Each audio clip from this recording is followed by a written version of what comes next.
I've put together approximately 35, maybe 37 videotapes, and all the information comes from a book dictated to me by God as his righteous servant, a man described in Isaiah 53, and a man described in chapter 11 of Isaiah, the descendant of David,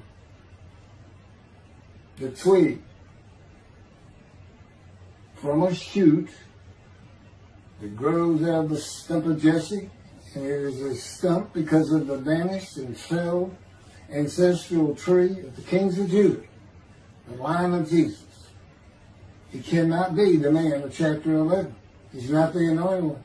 He's not son of David. None of that's true. The other book, that book is called Isaiah 53, The Day of the Lord. And there's about 3 chapters in those particular videotapes that come from the second book that we wrote not too long ago. He dictated to me the story of my life. It's to show you how I fit the verses of Isaiah 53 with regard primarily to suffering, familiar with disease. So that would be wounded, and as it turns out, cancer. But the other words that you find in Isaiah 53, punishment, maltreatment, crushing, bruising, chastisement, okay, that is all in God's power. That's all in God's power, all those words. But the books are unpublished, shunned and despised, the kind of afflicted by God, plagued. Nobody understands it. This is so different than the Judaism the Jewish people have been taught. This Messianic era that will never occur. And we know it's not going to occur now once you believe who I am and how you cannot. After the mountain of evidence I have presented that is in those books, just as Moses today would have to say, well, look, I wrote Leviticus. You think I just came up with that? You think I just came up with all this information? That I know how God speaks through an angel and who that angel is?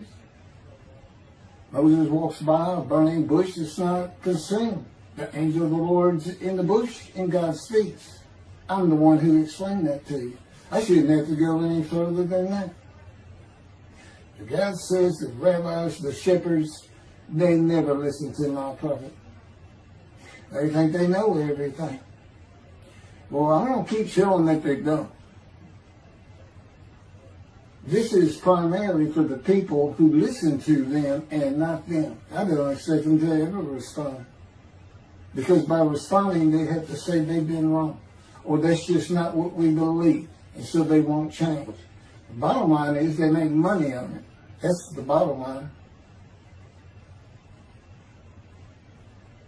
God had me watch a video of Toby Singer just for this one purpose I'm about to tell you. He said, watch him raise his hand. He raises his hand to do his hair or rub his nose or something, and there's this big, fat gold watch. And that's just how you know this is the God of old. He said, look at that. Look at that. I said, well, he does. He's dial. His skin dial, silver dial. It might be a silver watch. He said, that's no silver watch. That's just a big, fat gold watch for everyone to see. And he makes his money on Isaiah 53. The guy said, at least that's how he really got going. I don't know. I know he has a radio show. But remember, I'm in the fire of refinement. Everything God does with me is to draw emotions, because I'm going to be emotionless once I get to Israel, for the most part. He'll let me feel what he wants me to feel. But nobody can get under my skin. You can't bother me. Even if I seem like I'm mad, it doesn't carry over to my insides. And I don't think about it any more than while I'm, as they would say today, on a rant, getting on somebody. But I bring his reckoning. I laugh. I tell him, you know what I am, don't you, guys? He said, I know you're a lot of man. I said, no, I'm the reckoning. And I am the reckoning. That's what I am.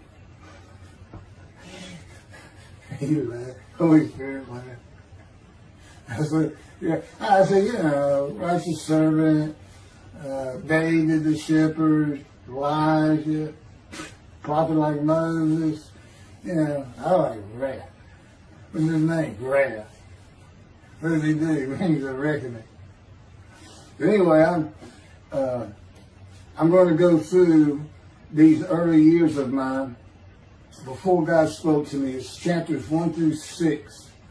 Chapter 7 is God speaks to an atheist, and I've already videotaped that. Walking with God, and something on visions and visuals.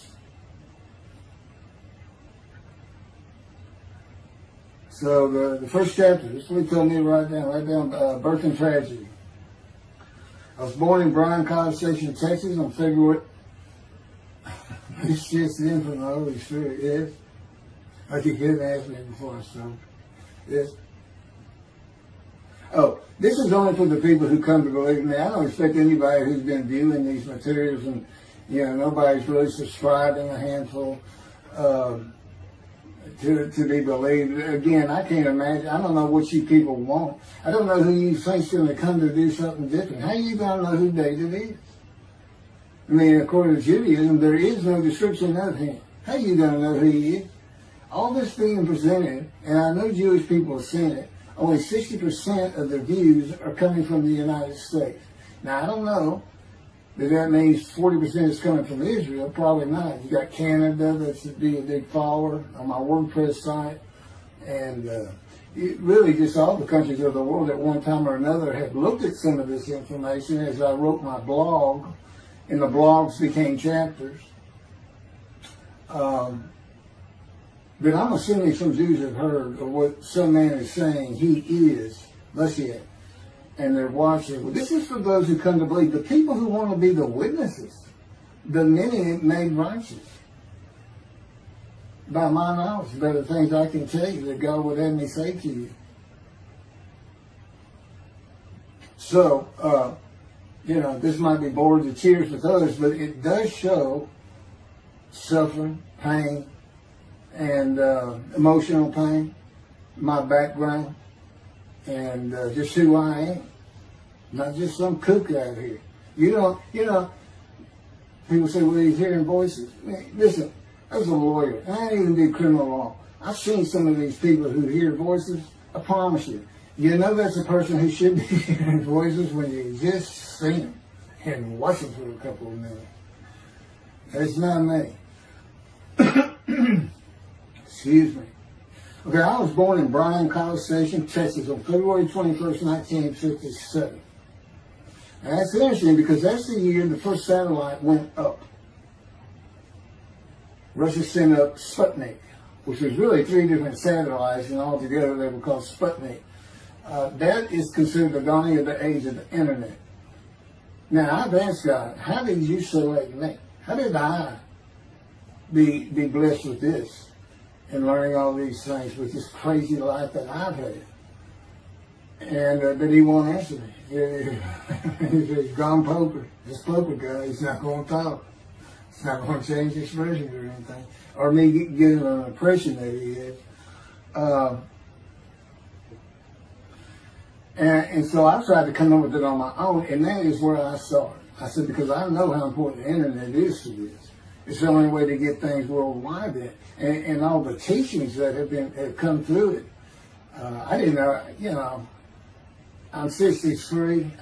I'm not like the young people who can just text messages without looking at, looking at the phone and all that. But he's taught me everything. He taught me how to set up Facebook, Twitter, you name it. He would just say, go to your computer, do this, do that. Commanded it and directed to become very good at the computer and, of course, word processing. I'm a regular secretary, except I still henpeck with one finger. I used to. But God says that to show you I have perfect use of this disfigured right arm. It just doesn't have muscle in it, and my shoulder's short. Anyway, I was born in Bryan College, and that's what Texas A&M University is. And my dad was attending Texas A&M when I was born. I I graduated from there 22 years later, which is a story in and of itself. So I was born premature in the 7th month of my mom's pregnancy. I was born in February, and there were many complications. My parents were told I would not make it through the night, and they should just take me home. Mind you, this is 63 years ago. The biggest problem was that my insides had not fully formed, and it was impossible for me to take milk. Mammy, my great-grandmother, told my parents, boil rice. Feed him the rice water. It's got all kinds of nutrients and minerals in it. Dad says he threw out a mountain of rice those first few months. And it would not be my last encounter with death. So my dad graduated and we moved to Metairie, Louisiana. And his first job is an oil and gas geologist. He looks for oil and tries to sell deals to people who can raise money to drill. He gets money up front and a percentage of production once they get their money back. That's what he's done his whole life. And I became, as a lawyer, I became board certified specialist in oil, gas, and mineral law because I had found it so interesting. As a young boy, I became interested. But he rarely had time for us. The other part, I said, okay, well, I was born with the dawning of the internet, so he's got a selection process for 57. And I come from a dysfunctional family. Lots of drinkers, lots of fighters. And on my mom, her grandfather committed suicide. It's tragedy. Earth and tragedy. In the Great Depression, he lost everything. He owned land in what is now downtown Dallas. But then when she was about 4 or 5, her mother went down to the Market Square in Crockett, Texas, small East Texas town. Everybody has their courthouse in the center of town, and there's streets on either side with stores. She went to the hardware store and purchased rat poison. She hadn't gotten hardly out the door when she opened it and took it herself. Died right there on Main Street in the middle of the day in a little small town. I don't know how long that would have been. My mom's 85 or 6. She was 4 or 5. Almost 80 years ago. So I'm sure it was quite an event. And her dad took her and her sister. Her sister's about 2 years older, to Metairie, and not Metairie, to someplace in Louisiana. But could have been Baton Rouge. And her father became a elevator operator. And you can still find this in Houston when I was at law school. I went to law school downtown Houston, but South Texas College of Law. And at the courthouse, they would have somebody sitting in there on a little stool and with a lever and take you up or down, take everybody up or down. With all the lawyers coming in for the court cases, it was packed. I'm sure they've done away with it by now. But that's what he did. And they found him one day or night. He had taken out a pistol, he shot himself in the head and killed himself. So now she had suicides on both sides of the family. And her father's brother took the 2 girls in. He actually adopted them. And she was about 10 or so, I believe. She's with him out in some shack in East Texas. And, there's not even phone in this place. And he took a shotgun. And I'm sure he'd been drinking. They were all known for it. And blew his head off right in front of her. I mean, that's all the circumstances I know about it. It doesn't sound like a good scene at all, but it scarred her for life. Okay, we've been taking care of her from the get-go. My father amazes me to no end. What he has done to care for her. See, they knew that was his sweetheart. Eventually, now at 10 years old, that's who he married. And they're both from Crockett, Texas. Small town people. I still take care of them. They've taken care of me for 10 years. Got to me from society. He made me quit law. terminate my law license in Hawaii and Texas, and took me into poverty. I've been in poverty for 13 years until I just now filed for Social Security early. But I give them more than 90% of it to make up for everything they've given me for 13 years. While I'm in God's fire of refinement, learning everything I need to know. And I have learned much. There ain't any question.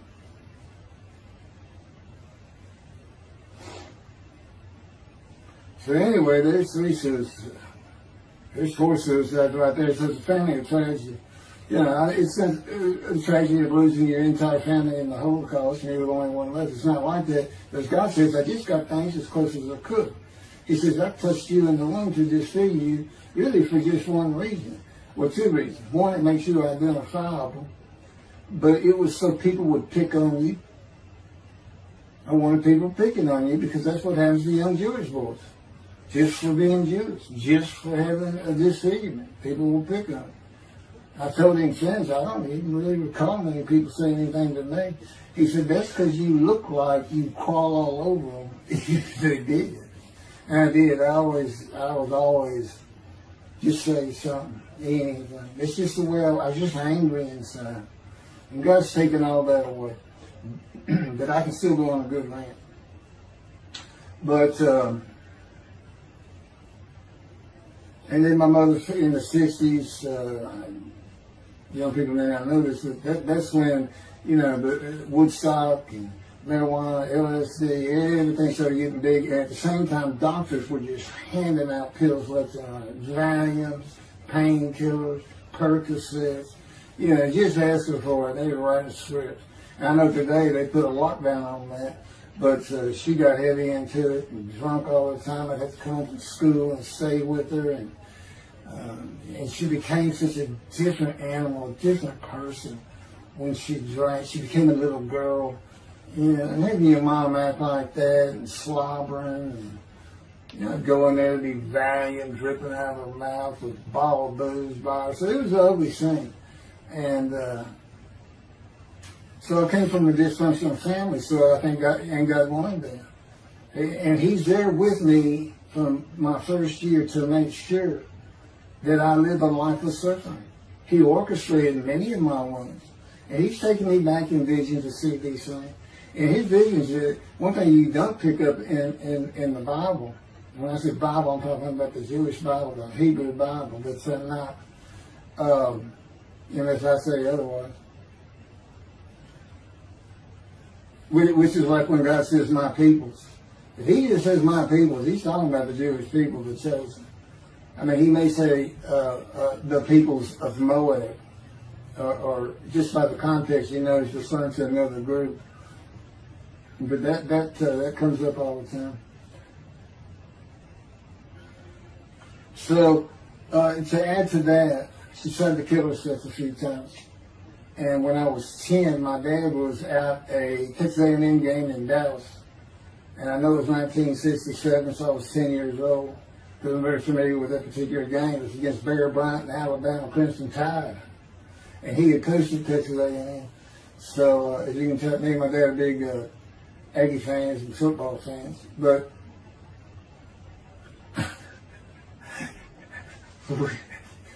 I had to sure would be able to see those games in Israel. Somehow my paycheck was like, he said, we'll get it. That's the Holy Spirit. We'll get it. He's so funny. I don't know where my sister and brother were, but I heard some noise and I went down about 1 or 2 in the morning, and our stairs curved, and there was a little bay window cut out, and I looked down out into the living room, and she's laying newspapers on it, and I just sat there watching. I didn't know what to do. And she got down that paper and took out a butcher knife, not a razor blade, a butcher knife, and opened her wrist up. And this happened again years later when I was in high school. She opened her elbow up, and that was god awful. I don't know. But before she bled out, my dad opened that door. I sometimes think she knew he was going to be there soon, would probably save her. But it didn't look good, and I hated myself for not doing something. Maybe that's why I was so angry. Anyway, because I didn't do anything, I just sat there. I couldn't move. I don't know. I don't even know what I was really thinking, really. But I can't. What it did is it told me how much her uncle blowing his head off must have done to her. That must have really hit you. I had nightmares my whole life, but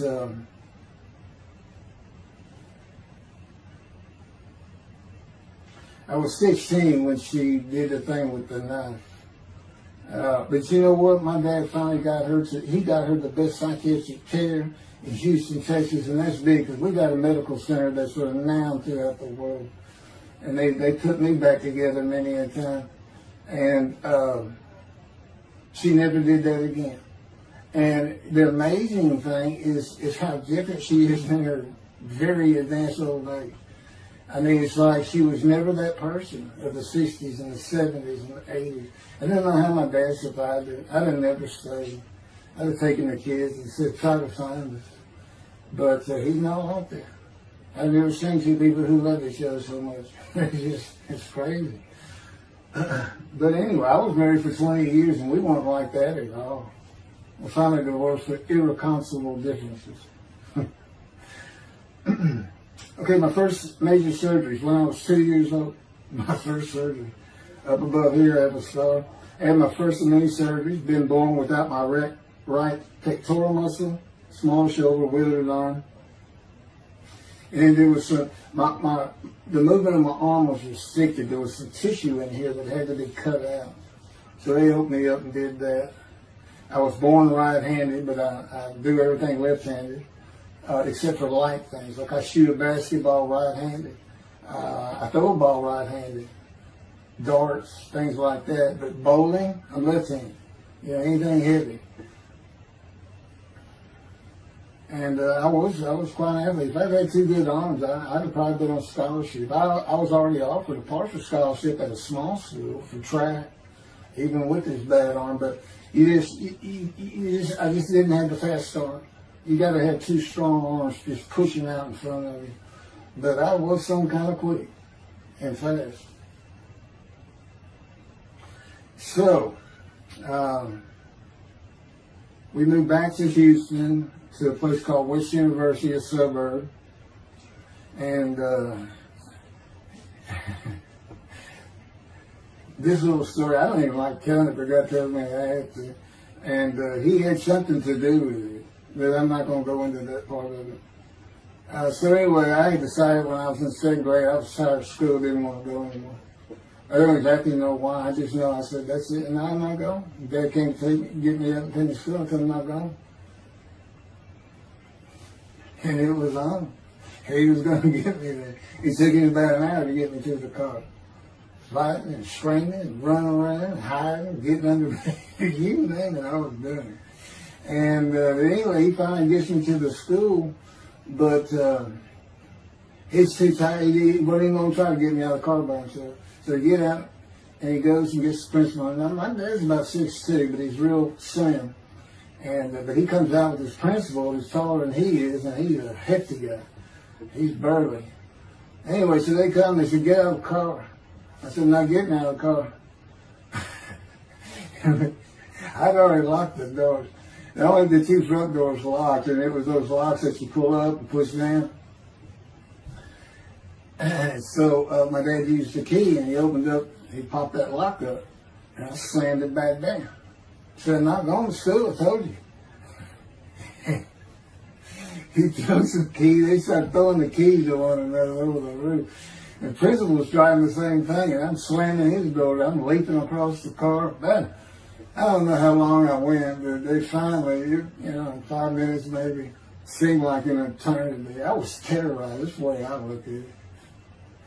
Anyway, the principal got it open, and I saw that door open, and I got back on the far other side of it, by the steering wheel with my back against the back door. I curled up like a ball, had my knees on my chest, and he reached in to get me, and I unleashed on him, kicking him in the face with everything I had. It broke his glasses, and his orbital bone got shattered. So, That wasn't my first principal either. There's another one. So, but anyway, so they carried me in, and it was very embarrassing. I was crying. But again, funny thing, nobody, because I stayed with this same group for 9 years, going to West University and the junior high there that you go to. Nobody ever said anything to me about it. And I knew some of those kids that were in that class.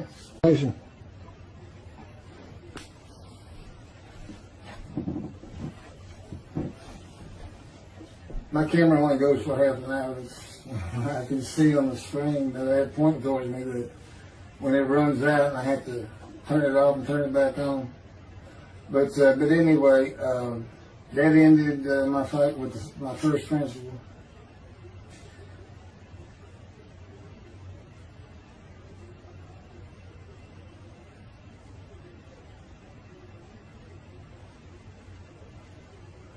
Yeah, here it is right here. I just got to have me put these together. In the 10th grade, the principal of the school told me to cut my hair. You know, I have long, blonde, wavy hair, well past my shoulders. Again, this is, I graduated high school in '76, and this is in junior high, so it's in the early '70s, but it felt like the '60s still. And I kept in a ponytail. It was neat. But it was a school-wide policy. I think I was one of the last people to cut his hair. I was hiding all the time. I was always on the alert for the teachers that would turn you in. But I went and got it cut. I told the barber right at my collar. Sat there in the chair, cut it right at my collar as I was instructed to do. And then I was commanded to return to the principal's office. And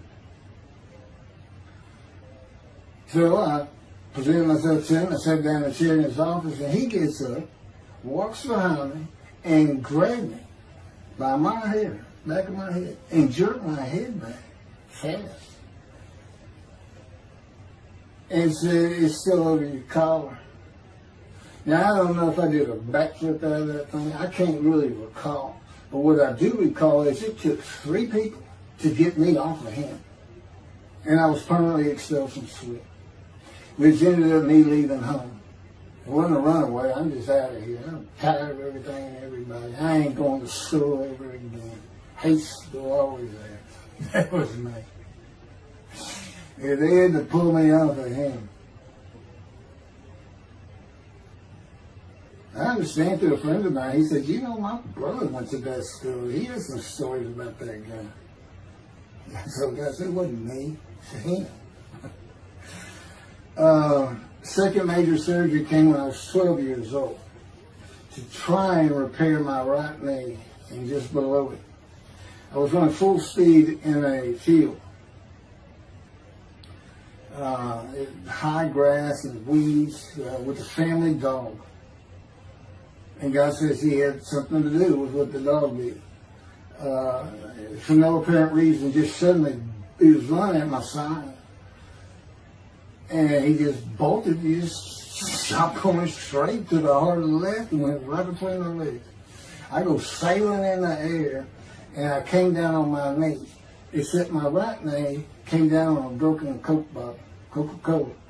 And they used some thick glass back then. It was stuck nose down, way down. It was all broken up, but it was the bottom all jagged that my knee just, they said it went to the other side of your knee. They said, "You got that whole field in your knee."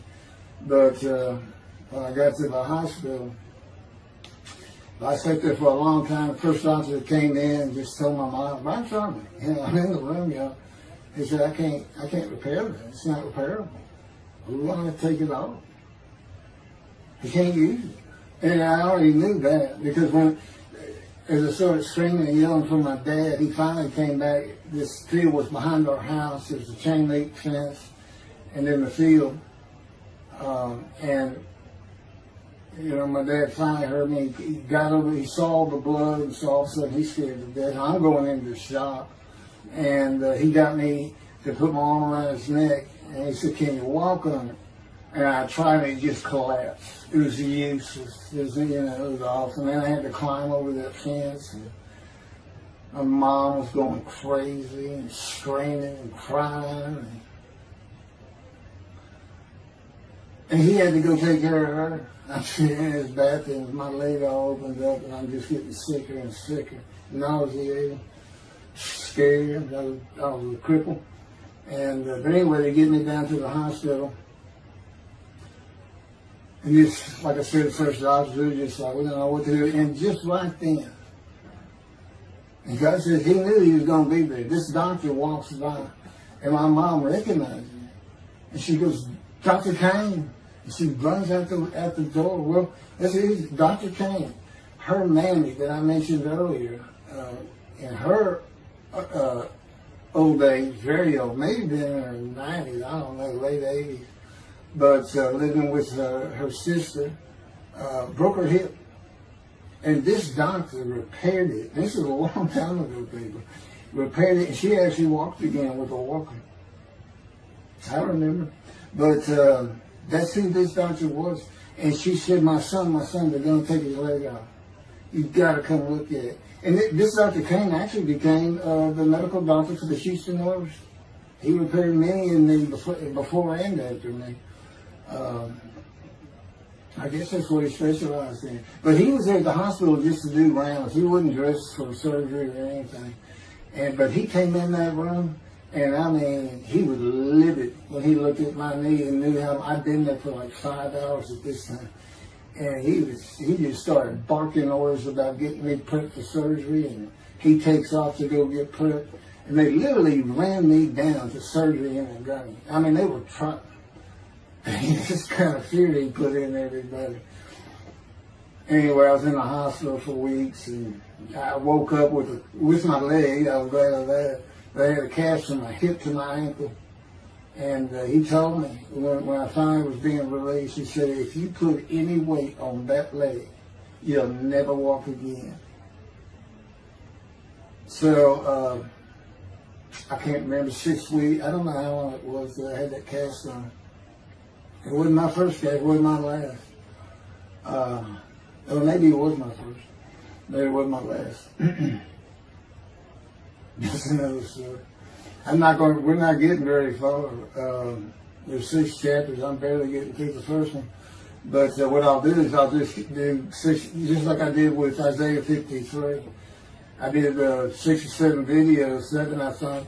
But then I joined them all together and put it as one video, the definitive commentary of Isaiah 53, which comes straight from God, by the way. I mean, you can contest what I'm saying all you want, but it makes perfect sense. For the first time, Isaiah 53 is explained. And how did I become the smartest religious Jew in the world who can see that?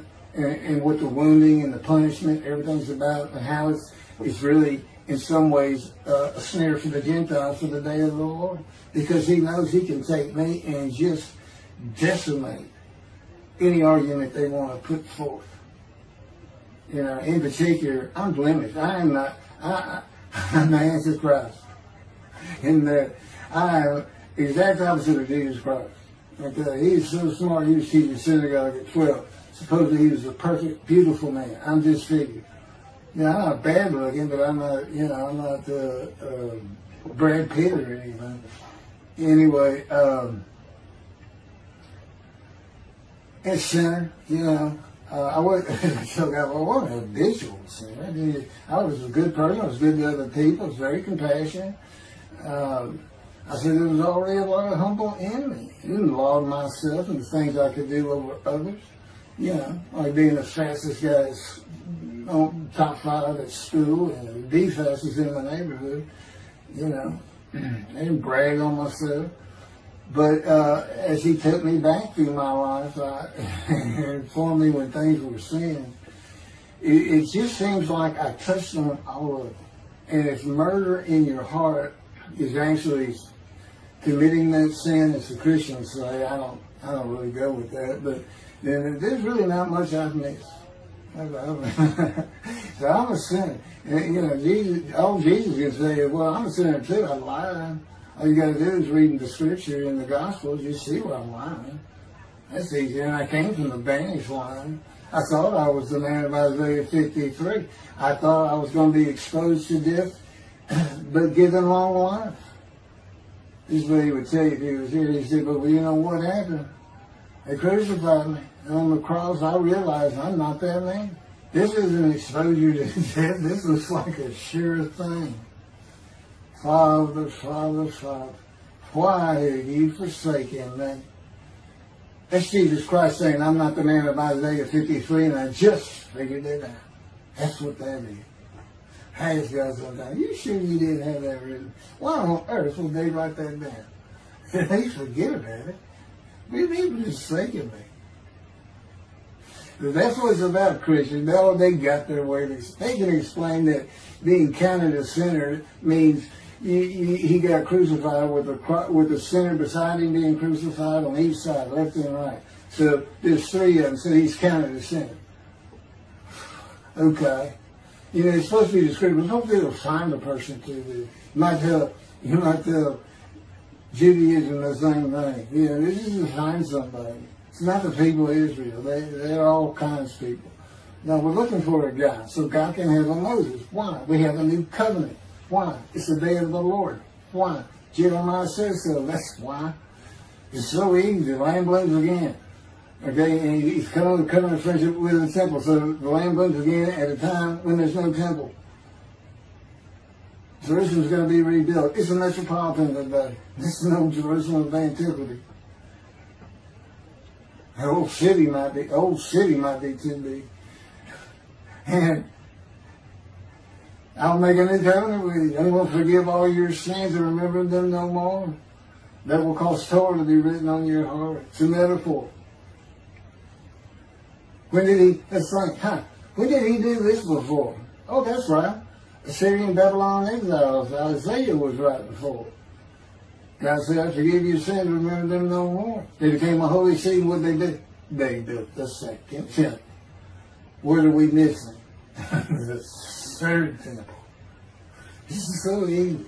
So it is the day of the Lord. There ain't any question of that. I'm just telling you it started with the Russians. So that have stuck me. Those little Russians. And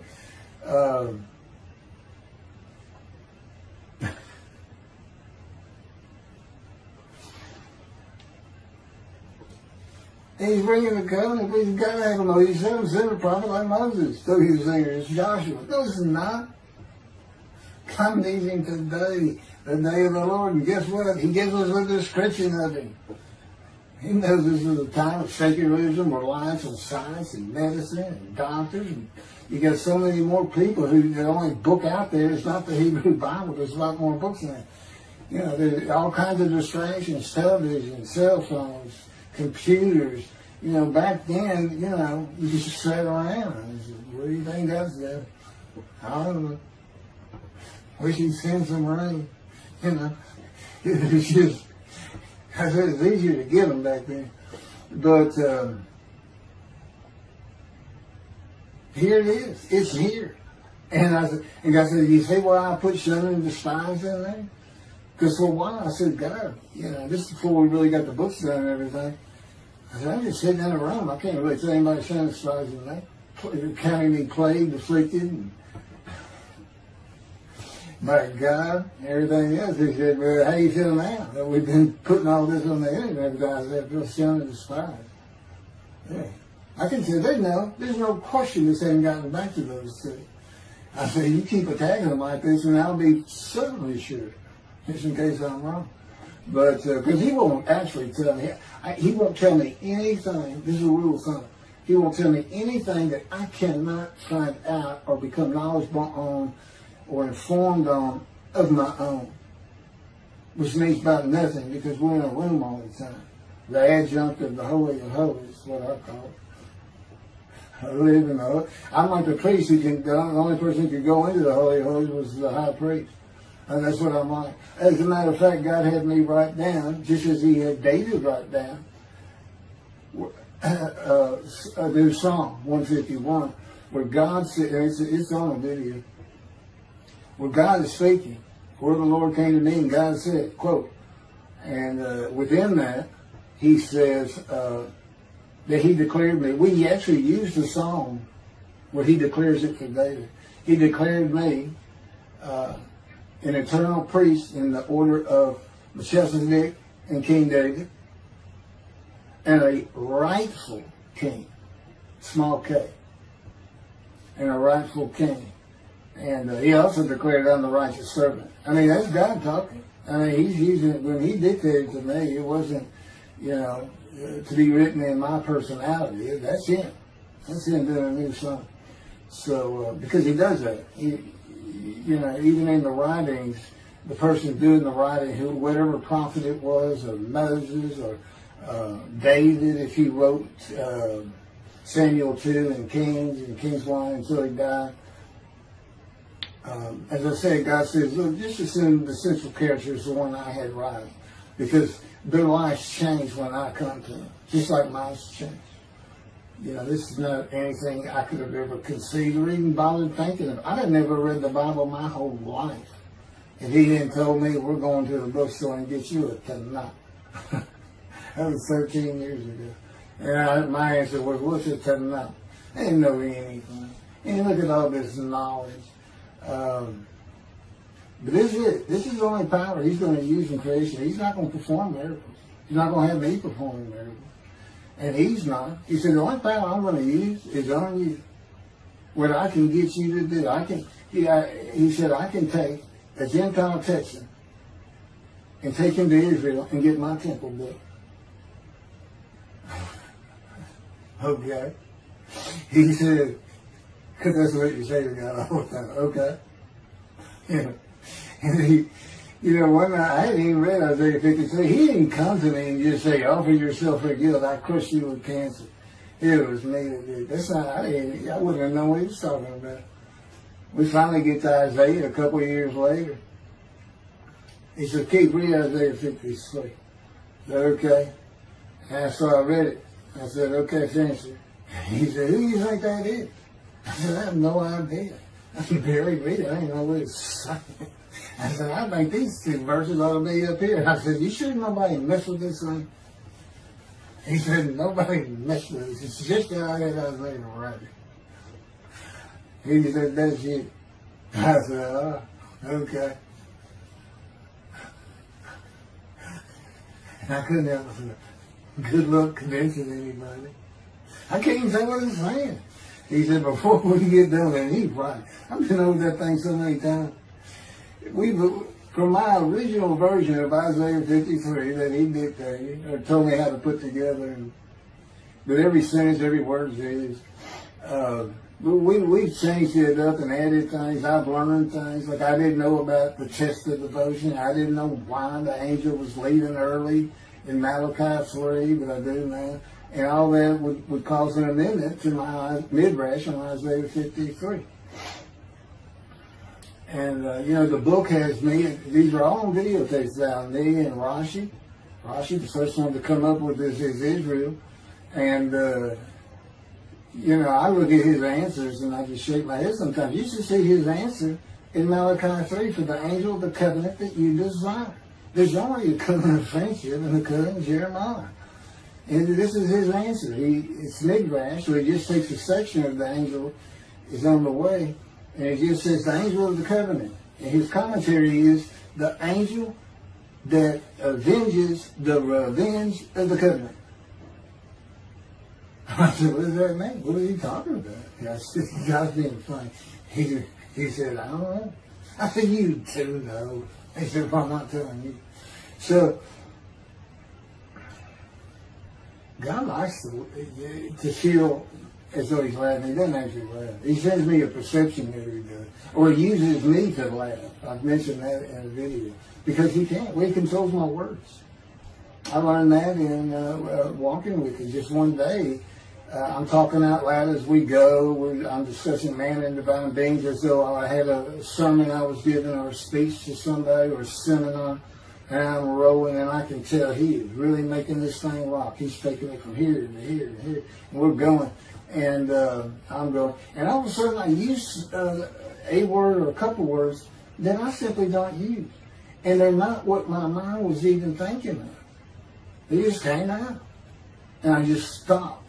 I said, did you do that? I didn't even say, hey, did you just make me say these two words? Because I knew he knew. I said, did you do that? He said, I did. He was almost indignant. I did. I said, okay. Anyway, that's where it all started. Now I know. Okay, guess who that is? That's the Holy Spirit. Using me. He doesn't sound like that. But he'll use words like that.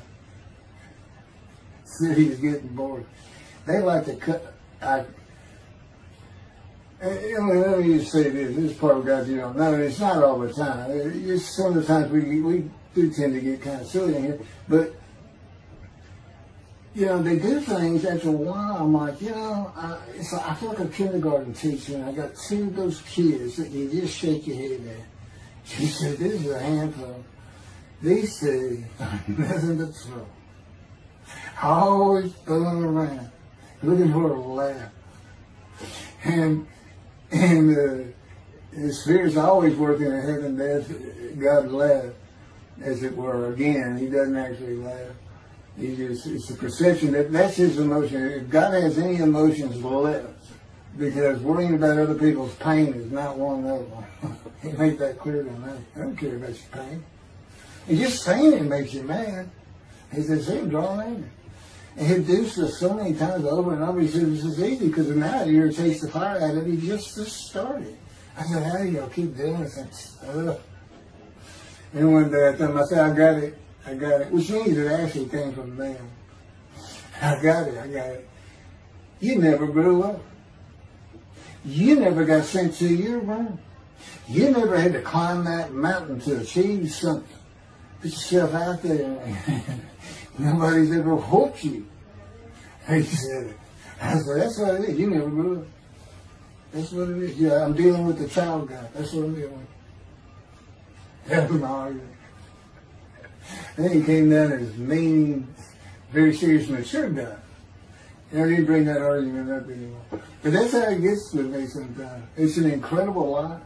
For me, I'm not going to get to him. I get to him at the end. I'm getting close to when I got shot. I thought that was a new chapter. Oh, it's not.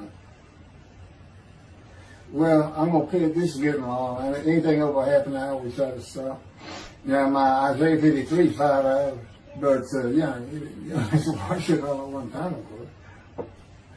He doesn't hardly let me watch it. Yeah, I don't even watch them before they get posted. He said, no, you watch it later. Because it comes on the TV that he got me. And I didn't know at the time it was going to be, that he was serious about doing videos. And I certainly didn't know about making it a backdrop. He decides everything. He tells me when to eat, when to get up. I don't sleep hardly at all, 2 or 3 hours a night, and sometimes less, and take a half hour nap sometimes. But I found out I feel fresh. I don't need that much sleep. He said, well, you're not really doing anything. Why do you need a lot of sleep? And see, that used to make me mad. Now I just laugh at it. Thank you very much for listening. I'll pick this back up on another video, and eventually I'll put these first 6 chapters, just like I did Isaiah 53, because it's a book that he dictated to me. I can't get it published. I'm going to put it on YouTube. That's why I'm reading it. And as I said, if you don't want to listen to it, don't listen to it. But the information that's in these books and in those videos is, that's my proof. And quite frankly, God says, if that's not enough for them, well, that's just too bad. Utter destruction is what they end up getting. They better learn how to listen to the prophet. See, it's no different than the people back then. You'll say, well, why didn't they listen to Isaiah? Why didn't they listen to Ezekiel? Why didn't they? They laughed at Ezekiel. That's what Rashi says in his commentary. I didn't know it was laughing at him, but just ignored him. Everybody thinks they know it. But in any event, I do know there's one chapter we haven't put in there, and that is recognizing a prophet in a talent. It says Moses vouched for Joshua, so he didn't have to be tested. Now, the problem with all that is, and I think why God hadn't had to put it on video, is that they're looking for a seer, somebody who can see the future. But see, that's antiquity. I mean, that's not what you're looking for today. Moses wasn't a seer. And none of the prophets were seers. They just wrote down what God told them to write down. God's the prophet. Is the one making prophecy. And what he does, he doesn't actually just quote see the future. He walks it through. He says, okay, right here is when they're going to send up a satellite. This is where humanity will be at that time. He can walk it through in his mind. As I mentioned, his eyes, he doesn't have them. It's just his absolute knowledge of all things. He can form a picture of this room. Me, it's in here. He knows every atom of my body. And it's like he does a vision for himself, a visualization. That's what I call when they put pictures in my mind. He says, and he puts it into the spirit's mind. And they're both within me. You know, the big cloud that just came down. If you're sitting in a room with me, it envelops you. But it engulfs me, it goes through me. My little spirit cloud becomes part of the big cloud. That's why God is in his spirit. Here's the elements of spirit, here's the elements of God's presence, his mind. Two clouds, they just come together, they can be together. Okay, but God's still one. He created the other cloud. And then in this room, filled with them, my little spirit is like a little cloud that just came in and part of it. That's who I am. That's a man of divine being. Okay? No, it's like nobody's really expecting it. Well, maybe it's because you didn't know these things. And now I get the feeling shunned. Shunned means I'm not looking at that. It sounds like a coup. We by faith, by the fundamental principles of Fam Bam from the town, from his diagnosis of the town. Why don't you do your own? Why don't you throw the talent out and learn some new stuff? Why don't you get out of antiquity? Every religion has an end times like that. Every religion ends up with utopia for its people. Everybody. Well, don't be like everybody. You're the Jews. Throw that out. Let's get practical. Let's have God in our midst again, in a man like he was in Moses. Let's point at him and tell the Christians that is the man of Isaiah 53. Here's what it's about. God says he's coming back. He told us, we're not waiting on him like you. He said when he was coming back, he false prophesied 5 times. He ain't coming back. He wasn't who he thought he was. He told us on the cross. I'm not the man of Isaiah 53. He tells us. What else was he doing? Why did you say me? I'm about to die. What do you think he's talking about? What do you think he's thinking about? You're not supposed to die. He thinks he's the man of Isaiah 53. So do they. It's just mind-boggling because I'm the man. And there's nothing about me that says Jesus Christ. Nothing. You should hear me cuss God. I cussed him trying to die. I begged for death 1,000 times. He said, it's not been 1,000 times. I said, it's been hundreds. He said, well, that's true. You have cursed me more than any man in the history of mankind. And he said, and you did it face to face. And I said, you shouldn't make me so mad. He laughed, y'all. He laughed. Without cussing him, he did make some mad. And oh, you're kidding. That's story. He gave me his perspective. This is what I did. He said, Keith, imagine you created ants. And ants are living beings. In other words, they can think and they have emotion. Okay, you get a great big ant farm over here in your room. Okay, you decide you're going to get one ant to get all the other ants to do stuff. But you got to get him ready. And you get him ready the way I'm getting you ready. Now, he's managed. Right? I said, yes. Yes. He said, now, magic. I'm always laying in this bed. I got a big table. It's got a microwave on. I put my computer on. I got a big fan I like to have on. And he said, look over at that table. Now imagine that ant got loose. And he is crawled up. And he is standing on the corner of that table. And he is giving you the what for in ant language. I mean, he's going. And he turned around and shaking his butt at you. And he's cussing. And all this. And all you got to do is go bump. And he's gone. I said, that's funny. And it is. And that's how that's what it does to him with me. You know, the spirit will rile me up. I call him a troublemaker. Troubler. He's so funny. But God's so humorous. There's a difference in their humor. Okay, I'm told that does wrap it up. I'm going to pick up a gunshot. I guess it was forcing the accident to my knee. They ended up opening me up in between my breast and my pelvic bone, and now it's been 3 times. And eventually, the lung cancer and colon cancer and skin cancer. But the lung cancer is when they told you should have died from the colon cancer. He said, but this is it. We can't treat that. It's too advanced. You're gone. And prepare to die. That was 20 years ago when the planes hit New York. It was the planes hitting New York that got me up off the ground one last time to see one more doctor. The life of God's righteous servant of Isaiah 53, chapter 3, gunshot. Shortly after I recovered from my knee injury, I moved to Fort Lauderdale, Florida. I was not happy about it at all. It turned out to be a lot of fun. I made some great friends to celebrate my 13th birthday. My only injury in Florida was having my front teeth shattered and knocked out, requiring caps, which was more of an ordeal than I would have imagined. We returned to West University in Houston after 2 years. My mom was not doing well at all, and it was getting close to her second suicide attempt.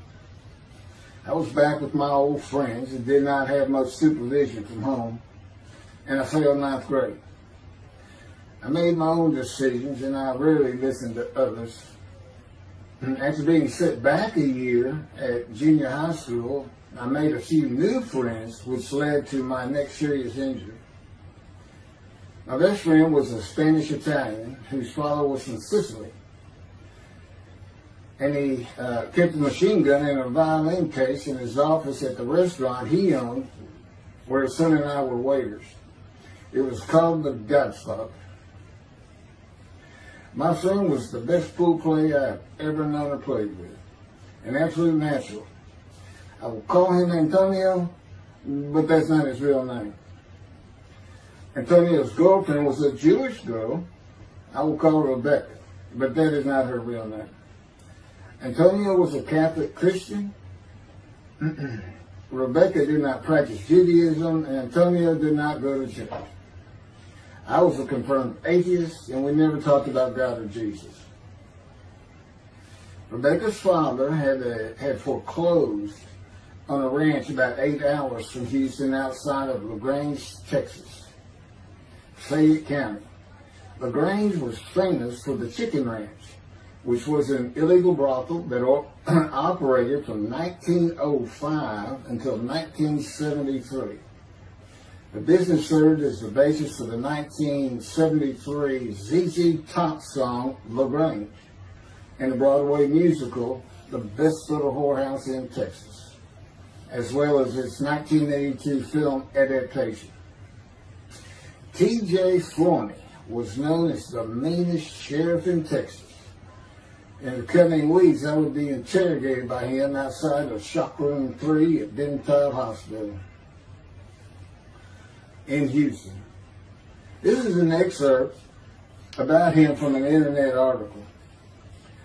It was the most one-sided Texas battle since the Alamo, as 100 citizens watched disbelievingly in the dusty little town of LaGrange, their beefy sheriff, T.J. Florney, reached into a black 1975 Continental Mark IV and began to shake by his $300 suit Marvin Zindler, the star consumer crusader of Houston, Texas. That's from People, June 17. Next, the sheriff tore off Zindler's blue-white toupee, waved it in the air, and then finally ground the rug under his cowboy boots.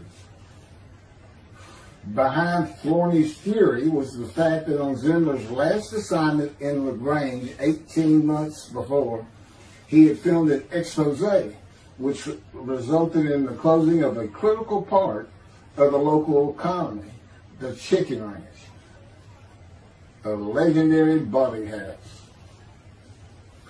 Antonio, Rebecca, and I first went up to the ranch in the summer of 1975. It was a small ranch house and small lakes with horses roaming around loosened pastures. We decided it'd be fun to try and catch one of those horses and go riding. The next time they went to the ranch house was in Rebecca's father's Mercedes-Benz. Two-door convertible Mercedes-Benz. I sat on the hood of that Benz with a lariat while she tore through fields trying to run down a horse for me to rope. The horses could turn too fast, and we never got close enough for me to rope one. What we could and did do on the next trip was bring guns. A 30-30 rifle, shotgun, and two 22 caliber pistols with holsters. As a backdrop, Antonio and Rebecca had broken up as boyfriend and girlfriend, and her attention had turned to me. I did not believe that caused any friction between Antonio and me, but it should have. It did not seem to be a source of animosity of Antonio towards me in any event. On October 5, 1975, we were all back at the ranch having a great time. Tony and I were shooting at cans with our pistols and practicing a quick draw from the holsters. We were standing shoulder to shoulder, about 3 feet apart, and he was a little forward of me. Rebecca came up behind us, between us, and said she wanted to shoot. Antonio passed his gun to her, and it fired when it was going by me. The bullet went on a straight line through my bladder, intestines, and colon from the front right and lodged in the back of my left buttock in my backside. I could see the trajectory in my mind. I fell to the ground, and Antonio fell on top of me, rolling me over and over. I think he was looking for an exit of the bullet. I told him to get me to a car and get to a hospital. Felt like Babe Ruth had swung a bat up between my legs. I never once thought of God. On a big ranch, there are several gates for different sections of land and different purposes, usually with chains and a lock. When we got to the first one, I told Antonio, drive through it. I told him to ram it. I knew I was dying, and all I could think of was, you have got to hurry. I didn't panic, but I had never been so afraid and had never felt fear like that again to this day. Sometimes I think I have forgiven Antonio for accidentally shooting me, but I had not and cannot forgive him for stopping at those gates. I'm still mad about it. I was seriously angry at him. We got to the LaGrange Hospital before noon on a Sunday. They had to call the doctor to come in. I asked the nurse for something for pain, and she told me my vital signs were too low. That if she gave me a shot of morphine, I'd drop dead right there. It would kill me. No pain medication. The doctor came and looked at me and said there was nothing they could do there. They told me they were getting an ambulance to take me to Houston, Untitled Hospital, where they operated on gunshot victims all weekend long and do to this day. It's a trauma hospital. Many young doctors from Baylor University, all around the state. It's the high desirable place to be because you're cutting all. If you want to be a surgeon, you're cutting all day long. I knew one thing with the certainty. I could not pass out or fall asleep. If I did, I would not come back. In an ambulance, I talked to two fellas that were tending to me, as much as anything to stay awake. I asked them such things as what it was like to be married, graduate high school, have a career job, but my mind repeated over and over, you have got to hurry. We arrived at dusk. This happened before noon when I got shot, so now it's getting dark. When the ambulance opened, my brother jumped in to help. My mom was standing by the entrance to the shock rooms in her fur coat. She later told me that since Benton was a public hospital, it might help if they thought we had money. I didn't see my dad, but my sister told me later, the whole way to the hospital, all he could say was, to God, please don't take my boy from me. I had stayed awake for some 6 to 8 hours in awful pain. They took me to shop room 3. It was filled with people giving orders and very loud. On the table, the nurse told me she had to put her finger in my bottom, which embarrassed me. And I raised up like a sit-up and saw nothing but blood rushing from my bottom onto the table. You have to hurry is all I could say. They finished prepping me for surgery and enrolled me to a hall in a line of others awaiting surgery. And someone was saying my name, and I opened in to see T.J. Forney, Sheriff of LaGrange. He wanted to know if I'd been shot intentionally, what we were doing at that ranch, did we have permission to be there, and et cetera, et cetera. I told him I thought it was an accident and to leave me alone. I never saw him again. I didn't have to wait long. The orderlies bypassed everyone in front of me and took me to surgery.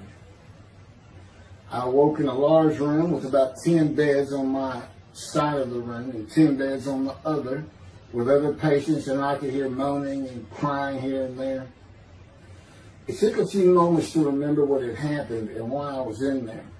I fell back asleep, and when I awoke, my dad was telling me he would have me out of there into a private hospital as soon as possible. It was the next day when they transferred me to the Methodist Hospital in the medical center where they had operated on my knee, and I had spent weeks there. I had a hose with a bag coming from my bladder and a colostomy, an opening called the stoma, which is your intestine on the outside of your abdomen, with a bag over it for going to the bathroom. I was out of danger from dying, but still very weak, and I needed to gain some weight.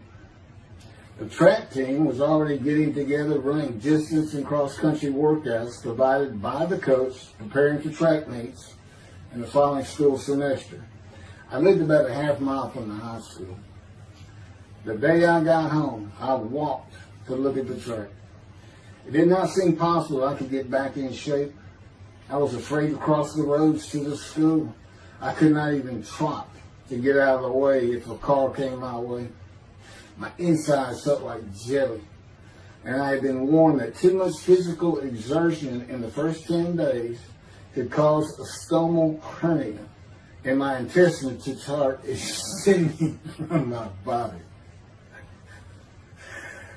I was homeschooled for the rest of the semester by a private volunteer tutor, and passed classes I probably would have failed. The beauty of that gunshot was that it changed me. I was never going to graduate high school, having failed so many classes. So I set up night school classes for the next and my last semester of high school. I was 18, soon to be 19, and a senior.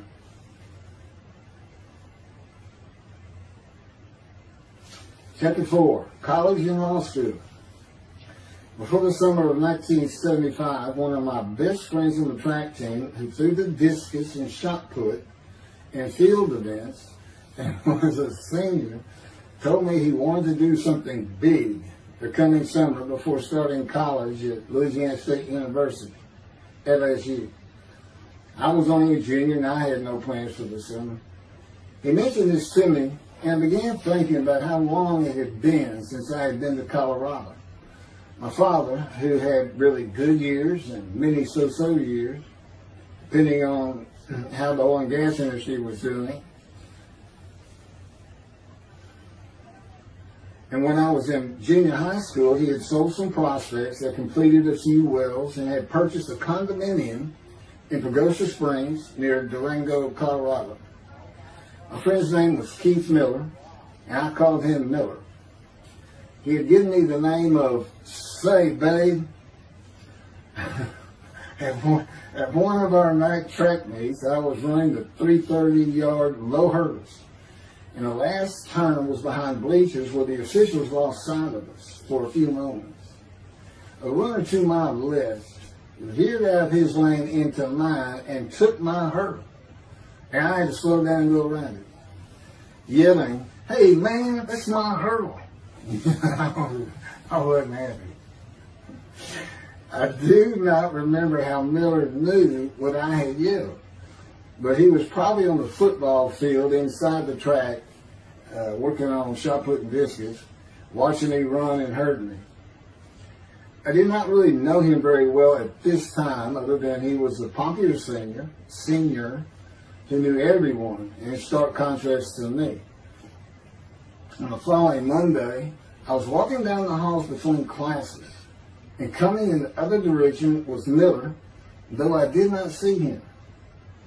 Then as he was passing me, in a loud voice, loud enough for everyone in the entire hall to hear, I hear, "Say, babe, that's my hurt." Hence, say, babe. That began a really good and fun friendship, and I got to know the class I should have been in if I had not failed ninth grade. And because I was Miller's friend, I was immediately accepted by anyone he introduced me to. I found out about 40 years later on Facebook. I looked him up and we friended that he's Jewish, and particularly because of his brother. He's got an older brother, and they look just alike. Live up in Oregon. But I did not know that. It's not something we ever talked about. Just didn't think about it. I'm sure he wasn't observant at the time. I told Miller about my dad's condo and suggested we plan a trip up there, backpacking the Womanichi wilderness of the San Juan National Forest. I had hiked there while in junior high school with a friend and his little brother. I had a driver's license in my second year in the ninth grade. The prominent 13,000-foot peak is 10.7 miles from the town of Silverton, which began as a silver mining camp in 1873, and that is where I plan to take Miller.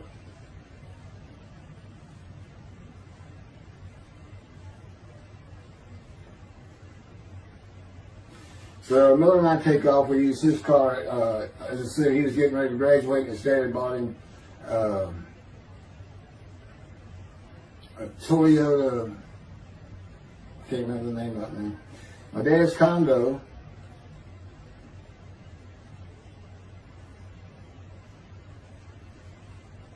was about 60 miles from Durango, where a train depot is located that runs a train through the Womanichi Wilderness to Silverton.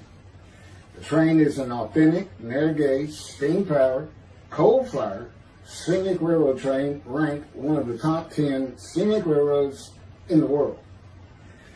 It's something else.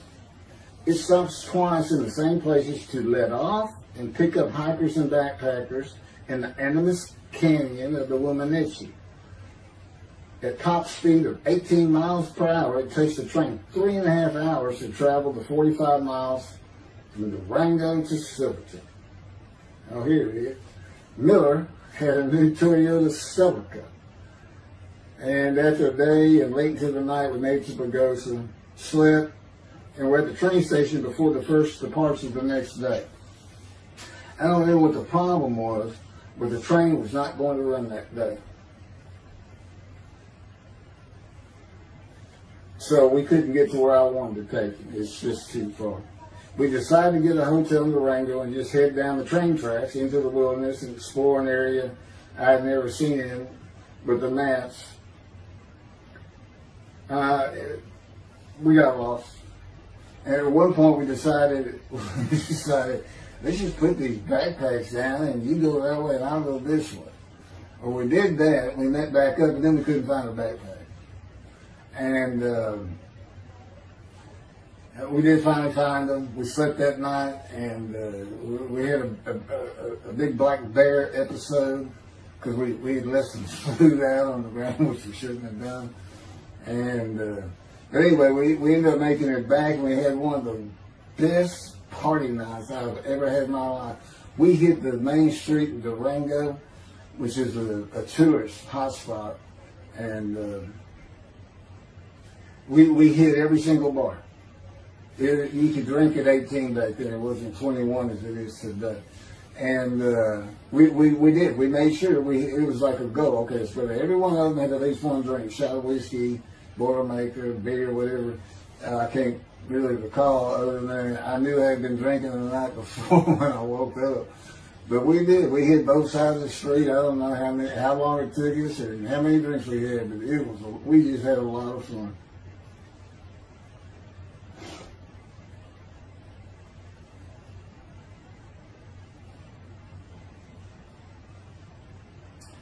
Okay, I'll be coming to chapter, I guess it's 4. I don't know.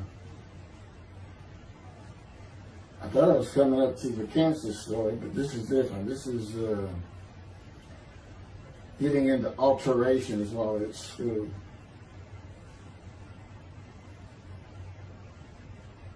So anyway, I was shot on October 5, 1975, and by early December, so it was October 5, and then in early December, I had surgery again to put my intestines back together, which was, it was dicey. They kept telling me, we don't know if we can reattach. There's people like Bob Hope lived his whole life with one of these stomal deals, and it's just a horrible thing. It was successful. They put it back together, and they removed my bladder tube. The girl next door, who I had never talked to other than to say hey or hello, and who also went to high school with me, had been coming over daily, and she agreed to be my girlfriend when I asked her a few months later.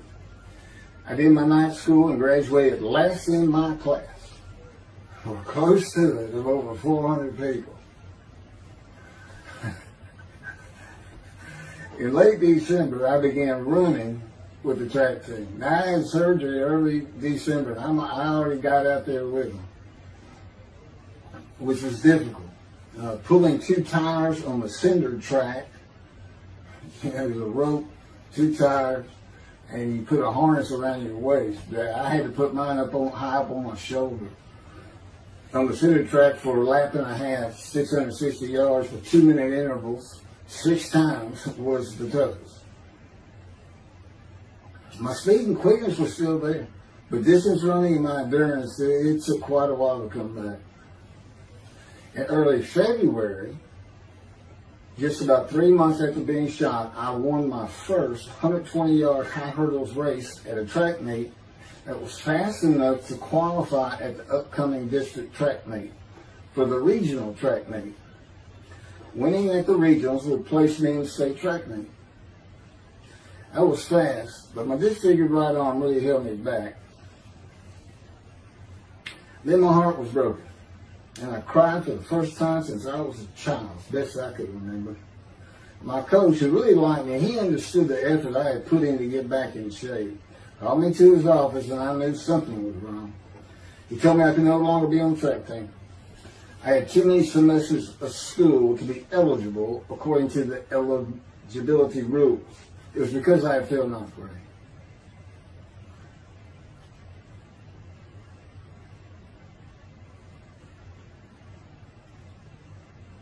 And of course, I had no one to blame but myself. Skipping school all the time, just not trying or caring about learning was why I failed. I was not lacking in intelligence and common sense as many people thought of me. I could and often did read a complete science fiction paperback book during the school day. One day. I'd get them from my brother. I just sat in the back of each class and read my book, and the teachers always left me alone. I also was suspended from school a couple of times for fighting. First fight was in the gym in the bleachers with the principal on the floor telling us the do's and don'ts for the second semester of the 10th grade. This is 2 years before I was shot. I found out he already knew me by name, and I had never talked to him.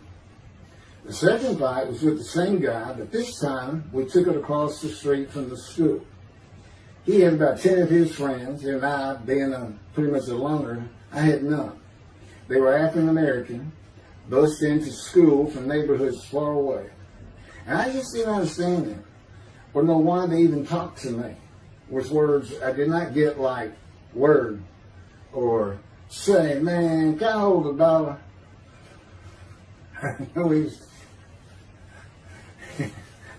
That is what started the fight in the bleachers. I hear from behind me, and one stood to my left, saying, man, can I hold a quarter? I turned around and just looked at him. And finally said, I did not have a quarter. Ordered with the principal, I undid my ponytail. Mind you, he's sitting right behind me, and I'm well aware of that. And I brushed my long blonde hair and then reached into my pocket for some chapstick for my lips. When I pulled my hand out with the chapstick, turned out I did have a quarter. And from behind me, I hear, "Say, man, you said you don't have no quarter." To which I replied, turning around, "I don't have a quarter for you." The next part is kind of hazy.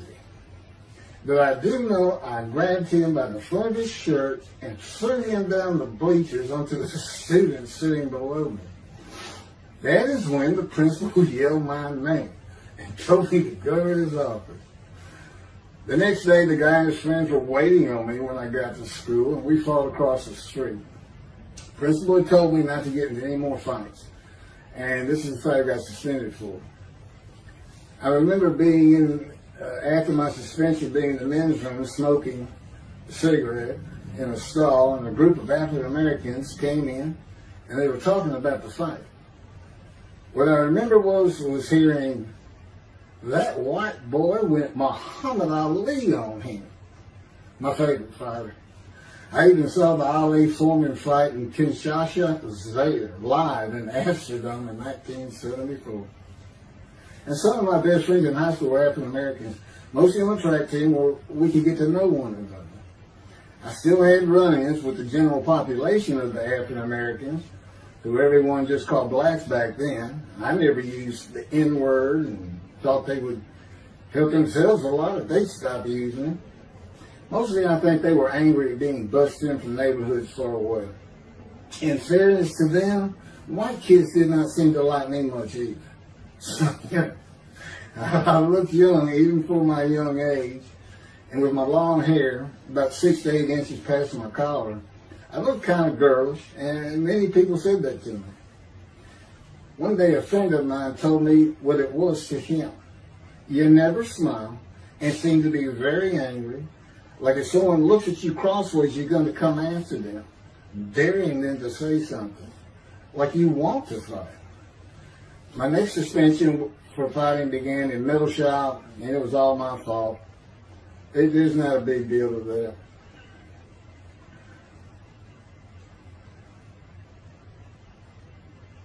The last fight I was ever in came right before I was gunshot at the ranch. The accident really changed me and the way I looked at life. I never got in another fight after I got shot. It took some of the fire out of me. My longtime friend from junior high school and I were at Memorial Park at night and walked down a train track that ran through the woods, away from the streets and recreation areas. We went to the center of a long railroad trestle bridge that ran over a bayou to wait for a train to round the corner from either direction on a single track. When a train would round the corner, we had to run and jump off the trestle after clearing the bayou. We were drinking beer. As we were sitting, we started talking about the price of gas at 44 cents a gallon in 1975. Anyway, the trains weren't running. We got up to leave, and as we're walking down the steps, he said something about my father and about how to find oil and gas. And I turned around and just hit him with everything I had, with my right arm.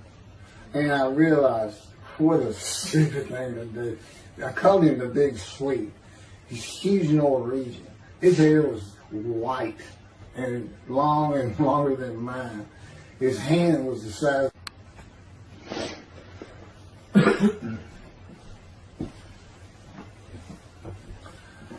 And I had nowhere to run. That was the really dumb part of it. I mean, I couldn't move. I couldn't use my quickness. I couldn't box as I had with the fellow across the street.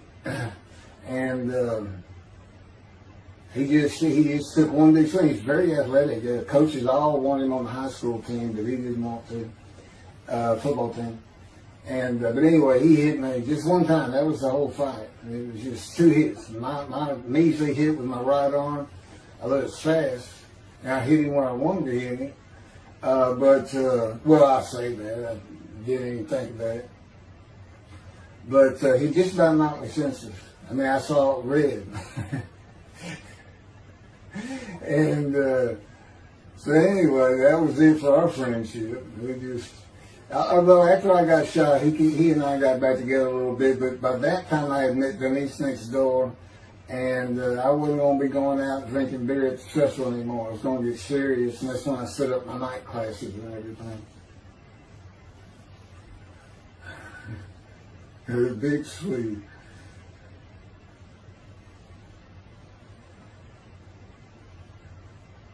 After the gunshot, I stopped seeing old friends, including Antonio and the big Swede, and spent all my time with Denise next door. I knew I wanted to be someone who succeeded in life. My dad always told me when he was angry with me that with my smart mouth, I was never going to be anything but a ditch digger or a lawyer.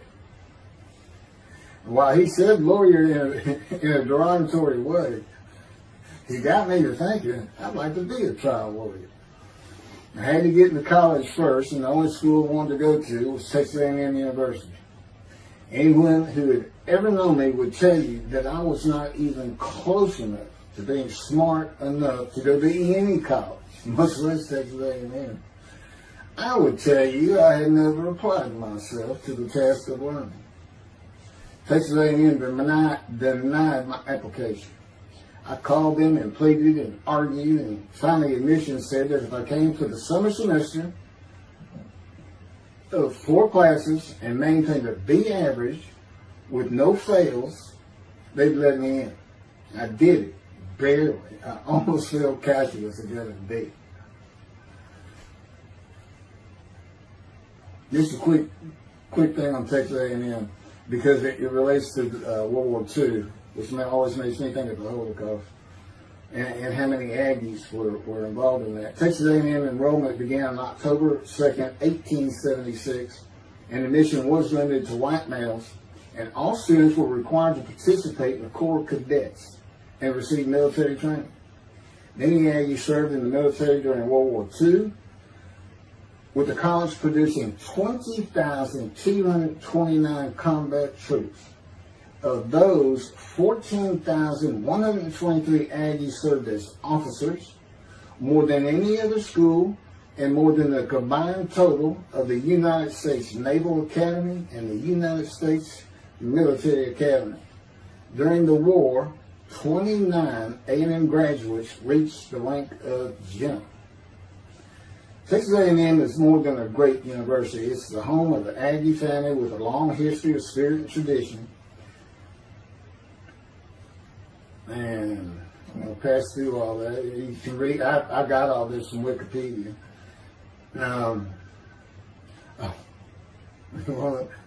Like Notre Dame, it's a school full of tradition, especially notable at football games and in campus life, drinking beer at the Dixie Chicken. I had a good friend in what is now the Volunteer Corps of Cadets, and we've been shooting pool and drinking beer all night on the weekend, and finally left sometime after midnight.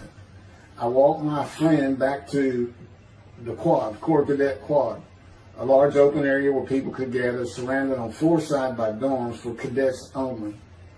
And I dropped him off at his room. Before he shut the door, he looked at me, and not for the first time, said, "Want to race?" He's fast. We used to race many times. I said, yeah. Of course, we were pretty much, we've had a lot of beer. I said, yes. And he went to the end of the hall and took off at the other end of the hall. He was fast, but I was pulling away with just a few yards to go and hit the wall before I could stop and busted my chin open. Blood's pouring out everywhere. People opening doors. Look, that's what the little guy did to the tall guy. Taller guy. I also sprained my ankle. These are my injuries at Texas A&M. I also sprained an ankle so severely playing basketball with football players that I was in a cast for 6 weeks. Those were my only injuries in the 3 years of A&M. It was the gunshot that changed me and everything in my life. I married Denise when I graduated from A&M in '79, just 3 years after graduating high school. I went through in 3 straight years. Because I had those hours from the first summer, I just went ahead and went the next summer too. And I got out, and the average for most A&M students is 5 years. But I went through in 3.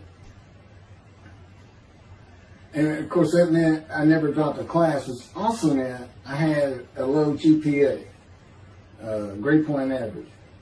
And I didn't realize how important that was for admission to law school. I was denied admissions from every school across the nation I thought I could get into. I do not know how my dad knew about South Texas College of Law in downtown Houston, but he made some inquiries and found out the dean was a graduate of Texas A&M. And we're known for helping each other. We set up an appointment with the dean. I told him of my rather intense home life and wayward ways, and that the A&M had given me a chance to prove myself as a capable student. You know, he hemmed and hawed, looked around the theater, and gave me the same opportunity A&M had. 4 summer classes, D average, no fails. I did it. I was terrible at chemistry and math, but it turns out I had good reading and comprehension. It's probably from reading all those science fiction books in school. I graduated in '82, and I did great on the bar examination. Keith Ellis McCarty, attorney at law. Who would have believed it? Which reminds me of verse 1 of Isaiah 53. Who can believe what we have heard? That's what any of my friends would say about me getting out of law school. Much less what's happening today. You go find somebody that knew me in high school, they say, who?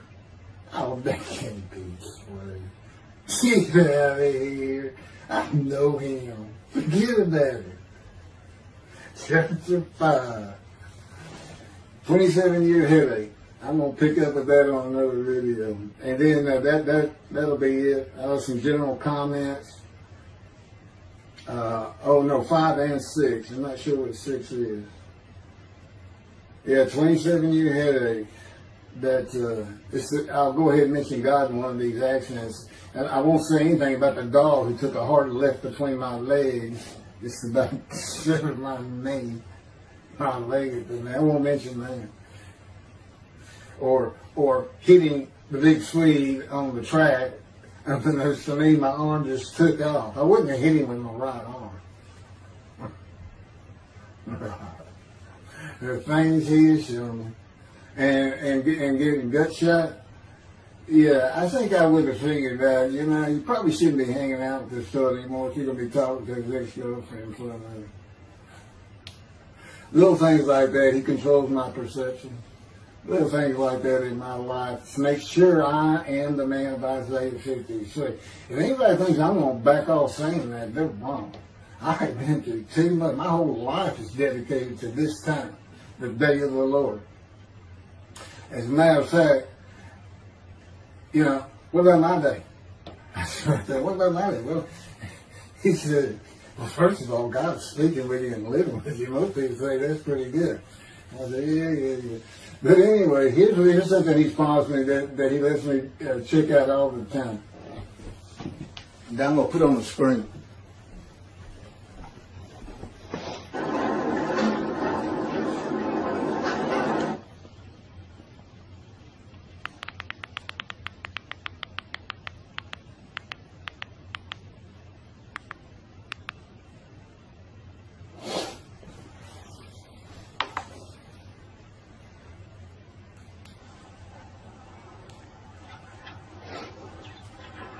The Radiant GP Cycles, Shorties, Slip-Ons, Cold Startup.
27-year headache.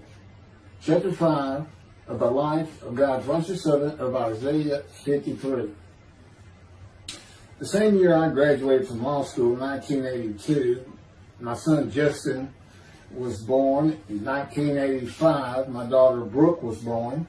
And in 1988, my youngest child and daughter, Laura, was born. I was making good money, though I expected a lot more, in my first job with a law firm that specialized in collections. I also tried my first civil case, which, while working there, which was a nerve-wracking event, first trial. The first day I entered the courtroom, the judge asked me if I was a law clerk. I had a very youthful appearance, though I was 28 years old, not 20, common age for a law clerk. My youthful appearance in junior high school and high school with my long, wavy blonde hair, I usually kept in a ponytail, had way too many people tell me I looked like a girl. It is interesting, though, at least to me, not one person in my entire life has ever said anything about my disfigured arm. I must have looked like a girl who would beat on you if you did it. When I got mad, there was no hiding it. You could see it in my face and hear it in my words. When I was 28, Brooke was born. I tried my first civil case, and the bane of my existence on earth began. A never-ending headache that I generally thought to be associated with post-traumatic stress disorder. I had terrible nightmares from my youth, but now I seem to have begun grinding my teeth, causing the temporal mandibular joint, TMJ, to ache terribly during the day, and the whole side of my head, the muscular, I don't know what you call it, but underneath the skin of the skull, was always real tight, a tightening of the muscles. It was difficult to even talk to people at some points. For 27 years I had that headache. I tried everything, even surgery on the TMJ, and another surgery where the doctor severed my upper jaw and then trisected it from my skull and spaced it to fit my lower jaw. All to no avail. I could not stop the nightmares and the grinding of my teeth. Mouth guards helped my teeth, but the pressure was still there. I literally feared going to sleep. I didn't want to wake up the next day sometimes because I knew how bad the pain would be there again.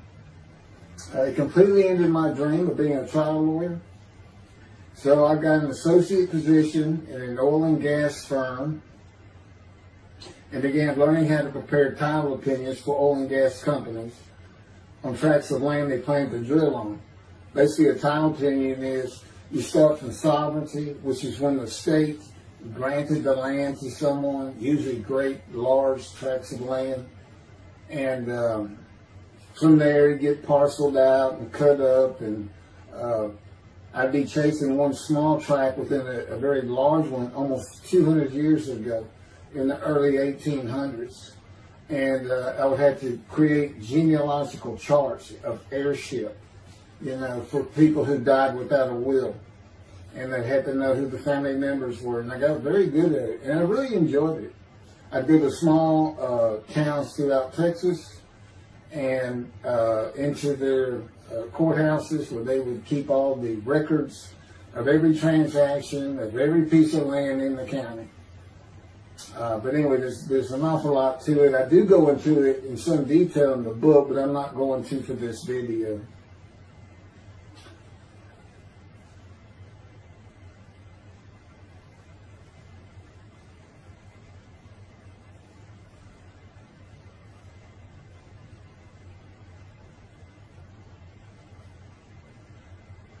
Eventually, I had my own firm. It's just me.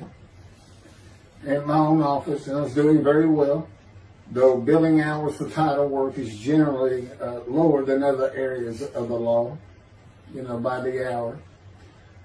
But I had also been involved in multi-million-dollar sales of production between oil and gas companies, probated wills, prepared affidavits of heirship, worked with landmen to fix title defects, appellate work, including arguments before justices, plea bargaining in criminal cases for defendants, and anything else that came my way. Then it all stopped, and once again I was fighting for my life in 2001. This is chapter 6, skin, colon, and lung cancer. Oh, just, God would have me tell you, he gave me those headaches. When he came to me, I stopped having nightmares. He provides my dreams for me now. And often as a learning experience. But the grinding of the teeth, everything stopped, and I thought it was just because I wasn't having nightmares. It took away any symptoms of PTSD, for which I was receiving money from an insurance company for disability, partial disability. And that went on for about 7 years. Then one day we're out walking, year 7 of 13, and I had that headache. It just came, and I just stopped. And I said, "You got to be kidding. You did not give me those headaches." He said, "Yes, I did. It's necessary. You are considered the suffering servant of Isaiah 53. You had to suffer your entire life until you're suitable for my purpose," and that includes fitting every verse of Isaiah 53. At that time, I finally read it, 7 years into all this. It was about year 2, I think. But yeah, he did. And, you know, I ended up taking painkillers left and right and drinking with it, as so many people do. I was able to maintain, you know, my life, my work, and everything, but it was enough to put the strain on my marriage that I pretty much blamed myself for it. And I told him I did it. That's the only time I got hot. Disfiguring me, gut shot, those things, they didn't bother me. But I said, you know, you hurt my children terribly with that. Because I became a bad father. I mean, I wasn't the father I could be. I mean, they love me and I love them. We don't have any serious risks. They're off living their lives and they're all doing great.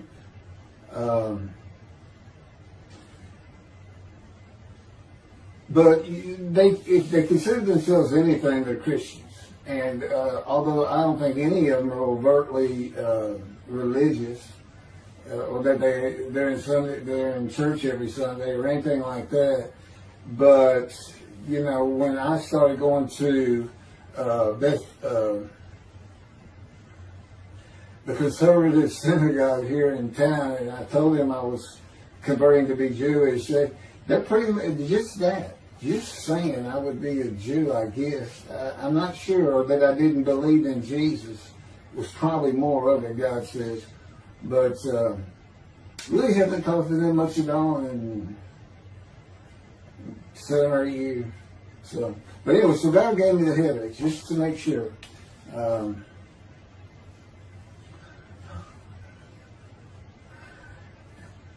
Anyway, I was married to Denise for 18 years, and we divorced in 1997 for irreconcilable differences.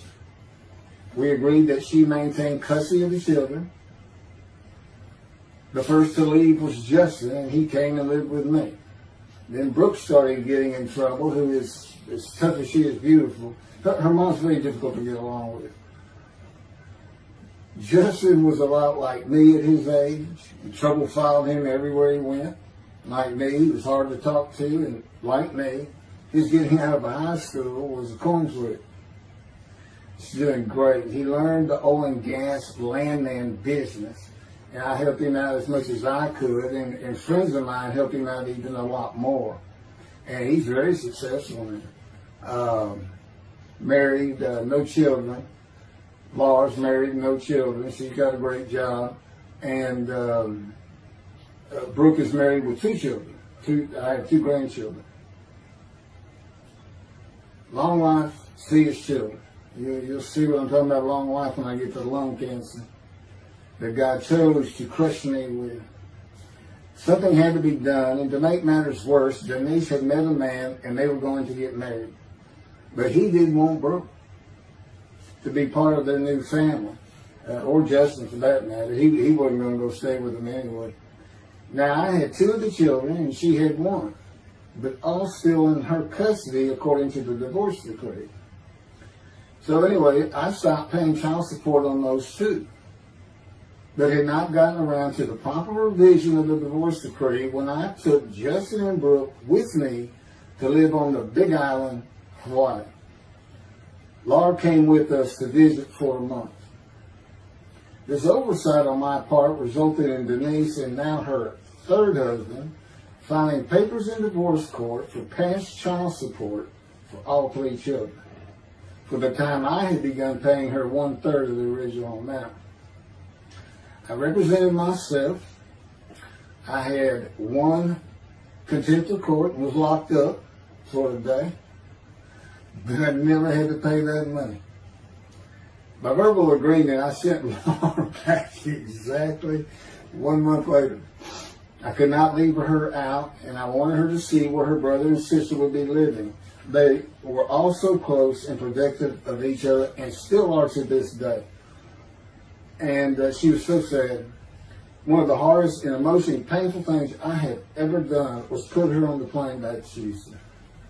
I can't think of anything else. The backdrop to moving to Hawaii was my firm was in dire need of new work. But the oil and gas industry was down. It's always up and down. And my clients were not drilling. A landman I knew called and said his sister in Hawaii, a brilliant eye doctor, but not a good businesswoman, needed help resolving creditor issues stemming from her new offices and equipment purchases. I told him it was a good time for me, as things were slow, and who's going to turn down a free expensive trip to the Big Island, Hawaii. So I went and took care of everything without charge, but of course everything was paid for. When I came back to live in Hawaii at the urging of the doctor that I had helped, who did not like the look of an abrasion on my chest, and it had been there for years, I was examined by a friend of hers, and it was cancer. I don't remember what the doctor called it. He removed it in surgery with a 6-inch diameter circular cut, and it was not malignant. I could practice in just about any area of the law, and all I had to do was pass the Hawaii bar exam, one of the toughest in the nation. While studying for the bar, my body, all at once, in a moment, told me something bad was wrong with me. I had been running, swimming, riding my bike everywhere I went, letting Justin have the car, and had been feeling good and strong. In a moment's time, I was weak and sick while grocery shopping, and there was a pain in my belly and my abdomen. I did not know it, but a large tumor in my colon had burst through my colon, and I was bleeding internally. I did not go to a doctor, which I guess is my nature. That, and I did not have medical insurance. Anyone asking anyone for help unless things were at a critical stage, such as a bullet wound, was something I couldn't do. There's all kinds of personality disorders. I thought surely it would pass, and decided to just give it time and bear up to the abdominal and belly pain. I continued studying and took the Hawaii bar on Oahu and Honolulu in the summer of 2001. I had lived in pain for so many years from my headache, and passing the bar was so important. I just kept going day by day. Pain was getting worse, and but I kept exercising. It's the only time I didn't focus on the pain. I had always been a fast healer, and I thought in any day it would just go away. I finally could no longer take it. Brooke, it turns out, was in Houston visiting with her mom, and I left Justin at our little, we called it the little green shack. There wasn't much to it. We weren't there very often, really, except to sleep. And went to Houston to find a doctor for diagnosis, staying at my parents' townhome, which is where I'm at now. I had allowed my major medical insurance to lapse using premiums for child support when things had gotten lean. I just needed someone to tell me what was wrong. I would find a way to take care of whatever the diagnosis was. Early September, I was close to dying, lying on the floor of a dingy apartment of a friend who traveled for work. I could no longer get up to even try and get medical help. And I had not told anyone how bad it had become. Then the planes hit New York. Seeing how grief-stricken so many relatives were on the news, I began to think for the first time how awful my children would feel when they found out how and where I died all alone. So I asked my father, again, it's hard for me to ask people for things, for the money to pay for a colon examination that had been suggested by a doctor at one of those clinics you find in a strip mall, the only places I could afford. The doctor who performed the colonoscopy finally found what was making me so ill and unable to eat. A malignant tumor 6 to 8 inches long. It had burst through my colon and I was bleeding internally. You know, I come out of anesthesia, partial anesthesia, and he's holding this picture, and it's this great big purple blob, and he says, I couldn't get the scope past this. It's not a good way to wake up. To say it crushed me in my life is an understatement. The pain, the weight loss, inability to eat, all I could do was drink calorie drinks. Began about 4 months before the colon examination. That was 4 months of sheer pain. But as it turns out, I did pass the Hawaii bar exam. It was now early October 2001. The doctor told me, look, you don't have insurance. Go to Bentop Hospital. That's the hospital I went to when I got a gut shot. Gunshot. I prefer gut shot. Sounds better. Forget it, man. And he gave me the picture from the procedure showing what he could not get the scope past. He's shaking his head and saying, you should have come in much earlier. So I went to Bentop thinking I was here in 75, on October 5, dying, but I did survive. And here I am again on the first week of October 2001. I showed the pictures to the admitting nurse. Instead of them sending me to the waiting room, she just looked at me and she said, this is a public hospital. I mean, you can wait all day long to have a cold check. She looked at me and said, why did you wait so long? And how are you still alive? And I told her, I have no idea. She did not send me to the waiting room, but had an orderly take me immediately to a room. There they hooked me up to a morphine machine where I could hit a button at a time interval I can no longer remember and receive a small dose. I do know I never missed one. I was very depressed, and my parents who waited in that line for admittance with me looked so sad and depressed. It was not one of my better days, though I finally had some pain relief. Day after day, I lay there waiting for the next test they would run. It was during this time I received notification that Denise had filed papers in the divorce court to recover monies for the time I was taking care of 2 of the children. It's also when I received notification from Hawaii that I had passed the bar exam. So, Bentop Hospital, what a lifesaver. I mean, young surgeons in like Baylor University, medical schools, it's a prime position to get your hands on if you're going to be a surgeon. Because you're in surgery all day long and all night long, as long as you can stand up. They're bringing people in. It's just a real hot spot in Houston and a great hospital. But it's not a place you want to stay. You really don't. My doctor would come in and be out so fast, I never knew what was going on. He did tell you my previous surgery to my abdomen, where they opened me up from stem to sternum, complicated removal of the tumor. On October 25, my son's birthday, who was now stuck in Hawaii, They cut me open again and removed the tumor. It was about a week or so later, I was released with a schedule for chemotherapy. I returned to the dingy apartment all alone, and I just stared at the television for weeks. I did, and chemo was so depressing for those who had to go into it.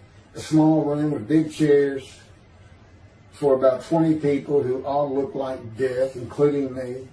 Everyone with an assortment of bags of chemo dripping into our arms for hours. It took about 8 hours before I really got sick from it. And I had to park a long way to avoid paying for parking and drive a long way to the apartment. It was a very gloomy fall and winter. When I completed my chemo of once a week for 6 or 9 months, more tests were scheduled. I do not remember how many months the chemo lasted. I do remember I did not finish, missing the last 3 sessions. At the end, I could not get out of the door without bursting into tears and just not going. It just wore me down to nothing. On the right side, it was my goal. I had my own apartment called the Loft. It was brand new and very nice on a bayou close to downtown Houston with a running trail alongside it and lots of woods near Memorial Park where I had been running a 3-mile circuit since high school. I returned to being called for follow-up tests, including x-rays of my chest, and the colon cancer had not returned then and to this day. The chest x-rays were another matter entirely. The doctor told me he had bad news and showed me the x-rays telling me the white spots I was seeing was cancer. They were everywhere. Lungs full of cancer, he said, at a stage I could not be treated with any success. My dad was with me, and I asked the doctor, well, what does that mean? And when he said you need to prepare for death, the look on my father's face was so sad and hurt at the same time I'll never forget. And we've been through some tough things in this house, every house we've been in. It didn't affect me one bit. I did not feel anything. I was too beat down from the chemotherapy to care, I guess. God tells me I had a lot to do with that. In fact, I just, no matter what they said, I didn't think I was going to die. But I didn't know that. I just wasn't having that conscious thought.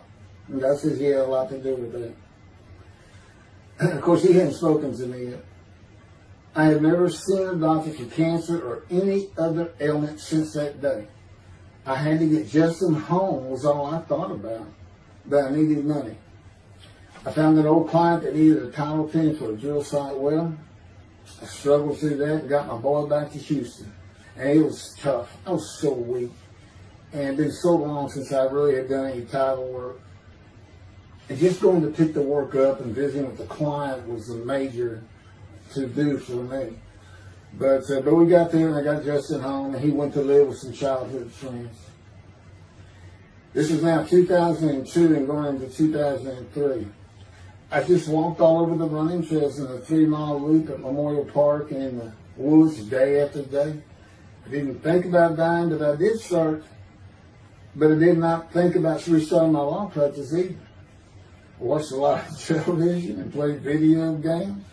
I watched the Tour de France for the first time and got inspiration from Lance Armstrong. I was still alive though, and the funny thing was my lungs never bothered me. I was never sick. It's because God had already removed it. After I got the news I was dying of lung cancer, he took them from me. That's what he tells me. And I don't have any symptoms. Well, you'll see right here, in 2005, I picked up some title work here and there, made an office out of my loft. I bought my first motorcycle, soft-tail lowrider Harley Davidson. First time in many years I was happy. I love riding that bike. In 2006, I did some landman work for standard day wages and began dieting and running.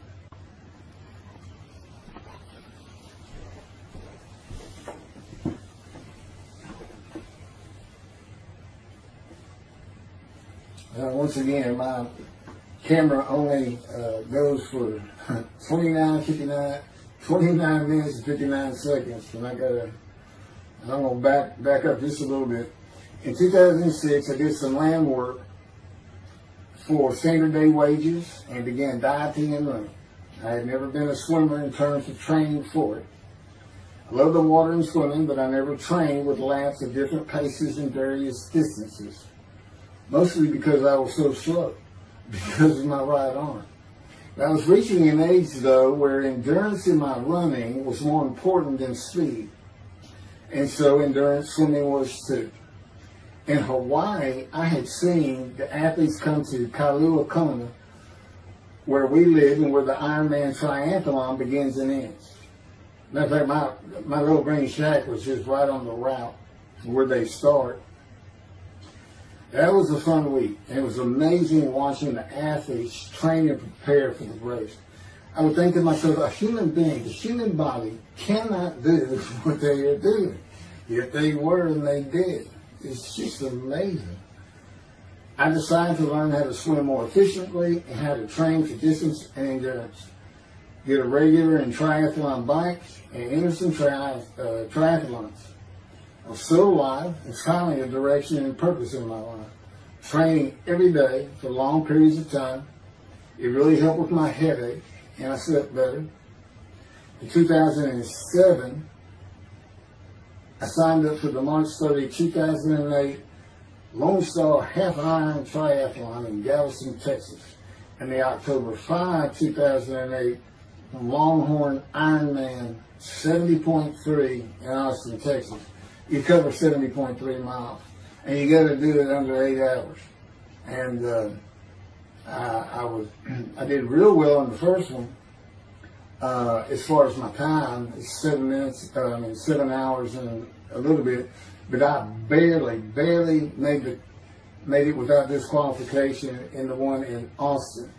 And it was primarily because of the hills. It's this very hilly area in central Texas, I guess. But I did make it, and swore I'd never do another one. But I did it after the first one too. It's tough. My insurance is still paying for my inability to work, primarily based on the headache and a diagnosis of PTSD. So I was not working, and I got real serious and trained to swim the 1.2 miles in the ocean, and that would be in Galveston and in a lake in Austin, 56 miles on the bike, and a half marathon, 13.1 mile run. That's what I was able to do with a diagnosis in 2001 of lung cancer that could not even be treated, stage 4. And that's just about impossible. It would take a miracle of God for that to happen, because generally you're going to die within 1 year. They say if you get lucky with good medical treatment, you might make 5 years.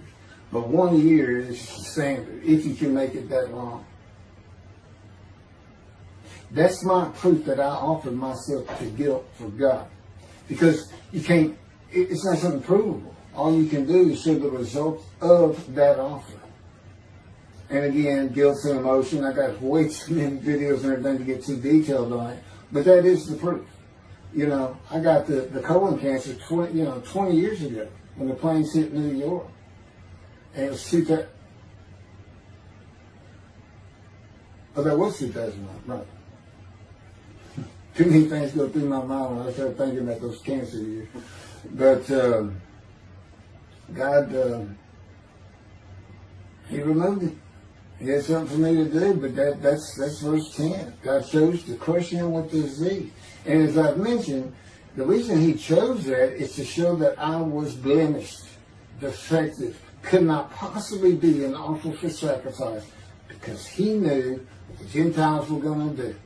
They were going to put an unblemished lamb in there and call the Jewish people's Bible their own, and use the laws of Leviticus, not unlike Mr. Toby the singer and his 6 million blemished ram sacrifice by Hitler, the righteous servant of God. How that seems to read. He's welcome to respond any way he wants to do that. But it's on the video, it's in the book, it's in quotes by him. It's from his midrash, from his site. And he said, share this with everybody. Everybody can take it and just share how great my knowledge is. Well, it's lacking in some areas. There's any question he's an intelligent man. But his reasoning capabilities, in my opinion, at least as to Isaiah 53, are severely wanting. I am that man. And God's going to give the Christians hell with it and with me. Just like I just heard this for the first time on the video. When all of a sudden he had me say that Jesus announced he wasn't the man of Isaiah 53 on the cross. When he said, Father, Father, Father, why are you forsaking me? Because he was about to die. And Isaiah 53, who he thought he was, and he's not, who he didn't fit the verses, but he thought he was supposed to be exposed to death. But given long life, so boldly he goes into the Roman Jerusalem and gets himself taken up. He's not worried. Delusional, yeah, maybe. But as far as I'm concerned, he's nothing but a story. He never existed. And the story starts with the Essenes of the Red Sea Scrolls and the teacher of righteousness. Real quick, I'll go over that. Here's the thing. Their founder is called the teacher of righteousness. Okay? They were great followers of Isaiah. They had the great scroll of Isaiah. They're prolific writers and copyists. They had their own gate at Jerusalem. The Essenes gate. Now, the New Testament never mentions them.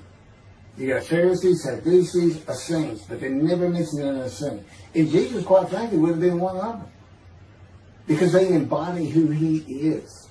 They didn't like riches, hated sinning. They didn't like material things. They removed themselves from Jerusalem, in the most part, to those caves by the Dead Sea for that very reason. But they did have a gate. They still had people who would be there. And you know what they would do at the gates? Tell stories. That's what you do. You tell stories. And it is a great story. Here's this guy. He's connected with God. Back then they believed men were gods. Caesar was a god. Over in Egypt, you had the same thing going on. It's a common thought that men could be gods. And this story just springs up. And they didn't even question. They'd have gone and questioned it. I mean, they're sitting right front and center in Jerusalem. You think they didn't hear? This man walking on water, raising the dead, feeding 5,000 with 2 fish and 5 loaves. Turning water to wine. That alone, Rome would have said, Caesar would have said, he does what? He turns water to wine. Bring him to me. Don't touch a hair on his head. You don't kill the man who turns water to wine. You send him out with your armies. Make your men happy. It's there's so many ridiculous aspects to it. Most particularly, God performed a human sacrifice for the sinning Gentiles. He's left the sinning Jews for the sinning Gentiles. But he gives them an out, these Gentiles, not his church. He gives them an out. I'm going to kill my son for you. So that you'll be forgiven of violating my commandments and laws. If anybody knows God, and the Jews do, and I know him like nobody's business, that's not him. That's not him. I mean, he told the Jews, I'm never going to leave you, but I will punish you. Now, that's him. That's him. And he'll put you to hell just to make you a better person, a better people. And he has no plans of changing that. He's not going to change the minds and the thinking of billions of people to make them love the Jew. He's just not going to do it. And the practicality is, he didn't create man for him to even be able to do that. Now, he could have created humanity where he could do that. He could change the mind of everybody at the same time. But I'll tell you on this, he's been working on my mind for 13 years. It is one brutal cop. It's a very one-on-one affair. Now, he says, I could just kill everybody. I mean, that's easy enough. That's easy. I could just kill everyone, but He said, that's not, it's all about this. You got to know how to read the Bible. It's written for antiquity first, and the Dark Ages, and then the Age of Enlightenment. I mean, basically he's saying you've got to go back over it. You've got to check these guys. You've got to check Rambam and his speech. God's going to make the world speak Hebrew. Or, they will be the pure speech. You got to check some of this stuff. And I read Rashi's, I went to his Isaiah 53 mode reaction. All I can say is very unimpressed. I've seen what he has to say in Malachi. He didn't pick up on any of this. He didn't know what the angel of the Lord is, the angel of the covenant that you desire. He doesn't know how Moses goes by a burning bush that's not consumed. The angel of the Lord is in there and God speaks. I do. To me, it's just like, well, you just get some basic concepts and, all of a sudden, and quite frankly, it'll open up the scripture to the Jews. They can put the Talmud aside for a little while. But I will say this. God says, if you can study it, study it. There's all kinds of great things in it. Just be real careful about what you teach from it. And it's useful for heaven. If you like to talk about Talmud as a scholar with other Jews who may very well be in scroll of remembrance with you, you can meet up with them.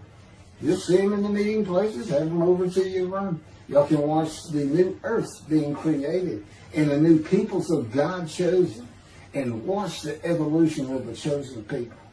And humanity, the same as this one. God says, why would I change it?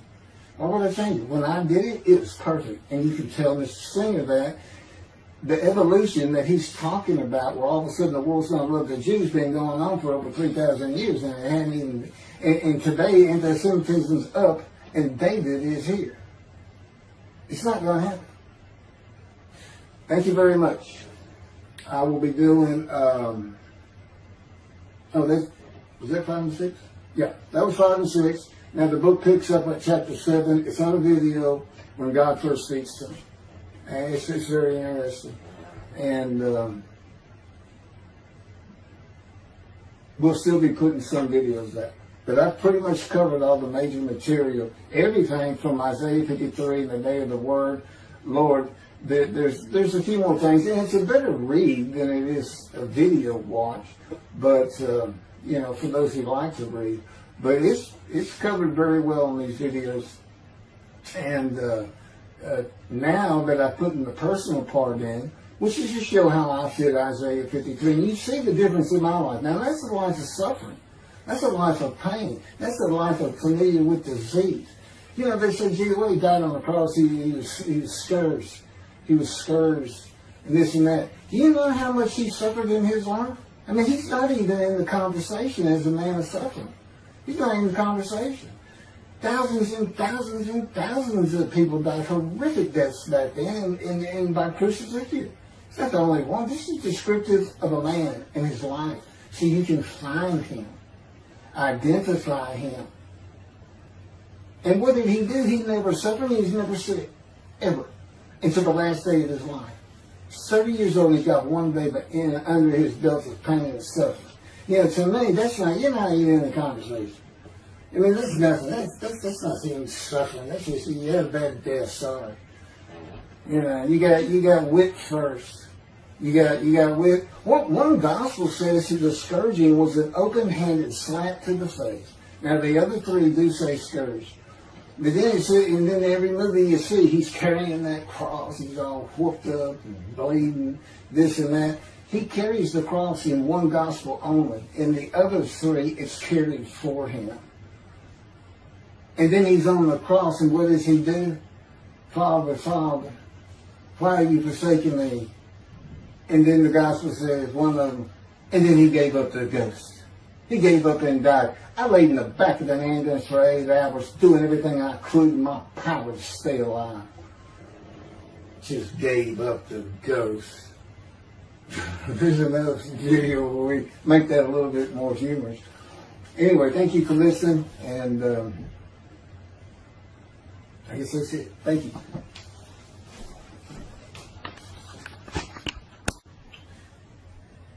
This is a video that leads into a brand new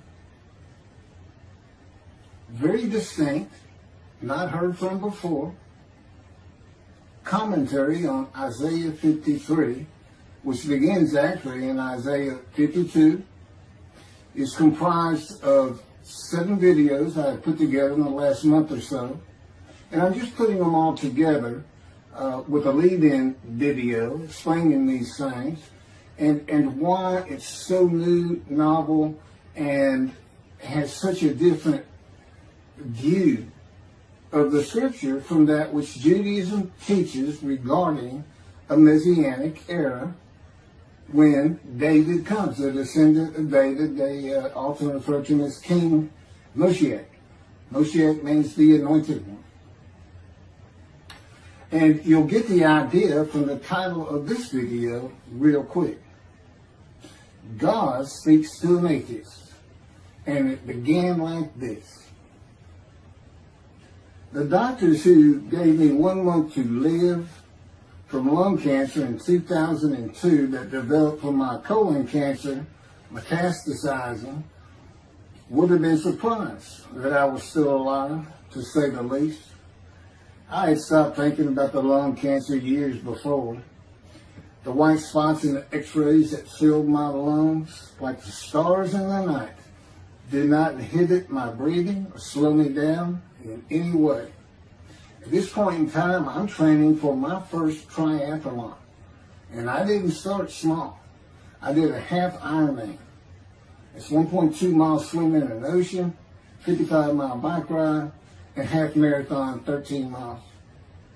They call it the 90.3. One Saturday in the fall of 2007, I was cooking lunch in my small kitchen, post-divorce, and at the stove, when God said, from just a little behind me, as though somebody was speaking to me right here, and above my right shoulder, which is this figure, wash your hands. I turned around to the sink, washed my hands, and turned back to the stove. Now understand, I've been an atheist for 50 years. I mean, I completely denied the existence of God. And then from right here, a small, quiet voice, like an account they had with Elijah at the cave, said, wash your hands. And I simply turned around, washed my hands, and went back to the stove. I didn't say a word to him. I didn't even keep thinking about it. I just did it. That was it. It was as though he had always been there. Just as to Adam. That's what I liken it to. And he dictated this to me. This is from my book, the book of my life that God dictated to me. It's called The Righteous Servant of God of Isaiah 53. No, the life of God's righteous servant of Isaiah 53. And he put it together. And he did it because he actually came to me, as Jeremiah would say, in the womb, but in my first year of life. And like Ezekiel, lit and entered me. So that part of chapter 11 of Isaiah happened well over 62 years ago. That's when that happened. That's when Moshiach was here. For all these rabbis and commentators who have been saying, he's here, no, he's here. Well, he's been here. I've been here a long time. I just wasn't prepared and hadn't even heard his voice yet. But what he did, you know, with Jeremiah, he made sure he was a priestly, godly man and guided his life. With me, it was to make sure I fit every single verse of Isaiah 53 as only I can explain it, what it's for, what it all means, and live a life of suffering familiar with disease. God chose to crush him with disease that he would offer himself for guilt and receive long life to see his children. That's my proof that it happened.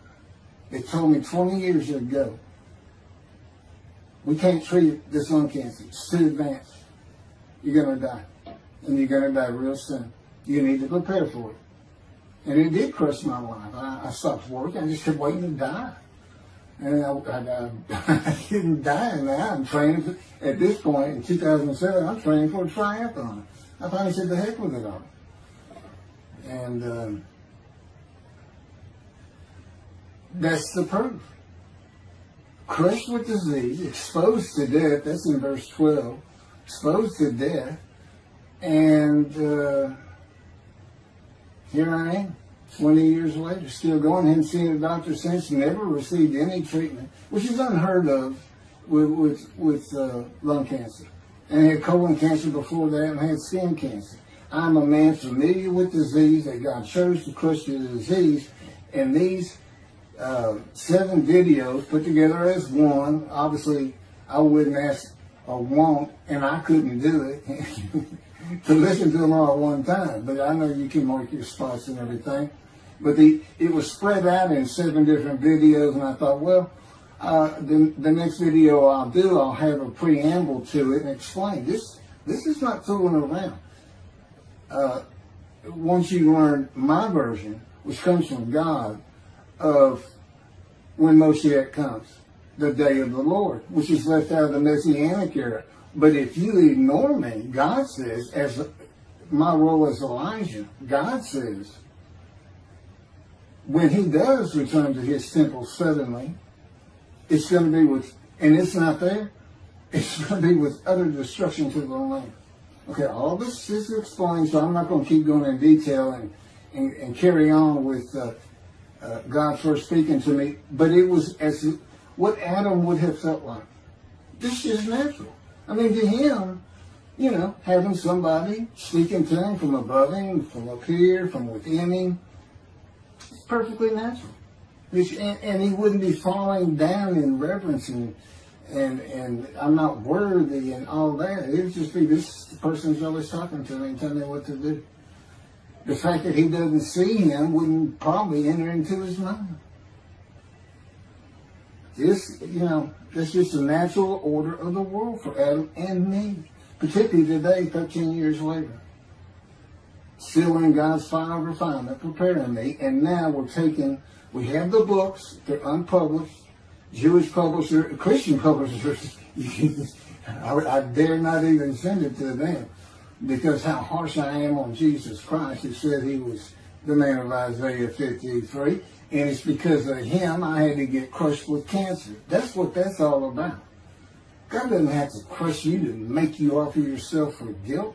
He just seized Ezekiel and put him through the fire of refinement, the anguish of it, and sent him off to be a prophet to the Assyrian, Babylonian exile, of which he was one, actually. Ezekiel, the book of Ezekiel is the key to Isaiah 53. That's my background. See, God, these videos, everything, the way where he put angel of his presence and Holy Spirit, that Judaism doesn't recognize. A host of the Lord's host. It's in the book of Joshua, one time. He did it so they wouldn't find it. He knew what this was going to be about. These were my proofs. This is what it's all about. He set it up for me to be this controversial. You just got to take the Messianic era of Judaism and toss it out the window. And you'll understand why, when God has me explain it to you, he controls everything I do, think, and say. Finishing preparing lunch and ready to watch a Texas A&M football game, I headed to the living room and God said, "Get a napkin." I turned back to the kitchen and got a paper towel, sitting on the couch from about the same place. Sitting on the couch with the television on and my plate in my lap, God said, "Get your TV tray." I got up, set my TV tray in front of me, and placed my plate on it, began eating and watching the game. That night, I was in bed reading a book. From the doorway, God said, "Tomorrow we're going to Bed Bath & Beyond, the store, to buy a shower curtain, sheets, pillowcases, and shop in general for things that you need." I said, "Okay." and continue reading my book. That's God spoke to an atheist. That's how it started. We call it the early years now. Talk about it. It was so different from the way things are, and all the same in the same breath. And I have since learned this. It was by his power upon my emotions and thoughts that his presence with me was though he had always been there. In other words, when you read in the Hebrew Bible, God calls somebody's name like little Samuel, and he says, here I am. Here I am.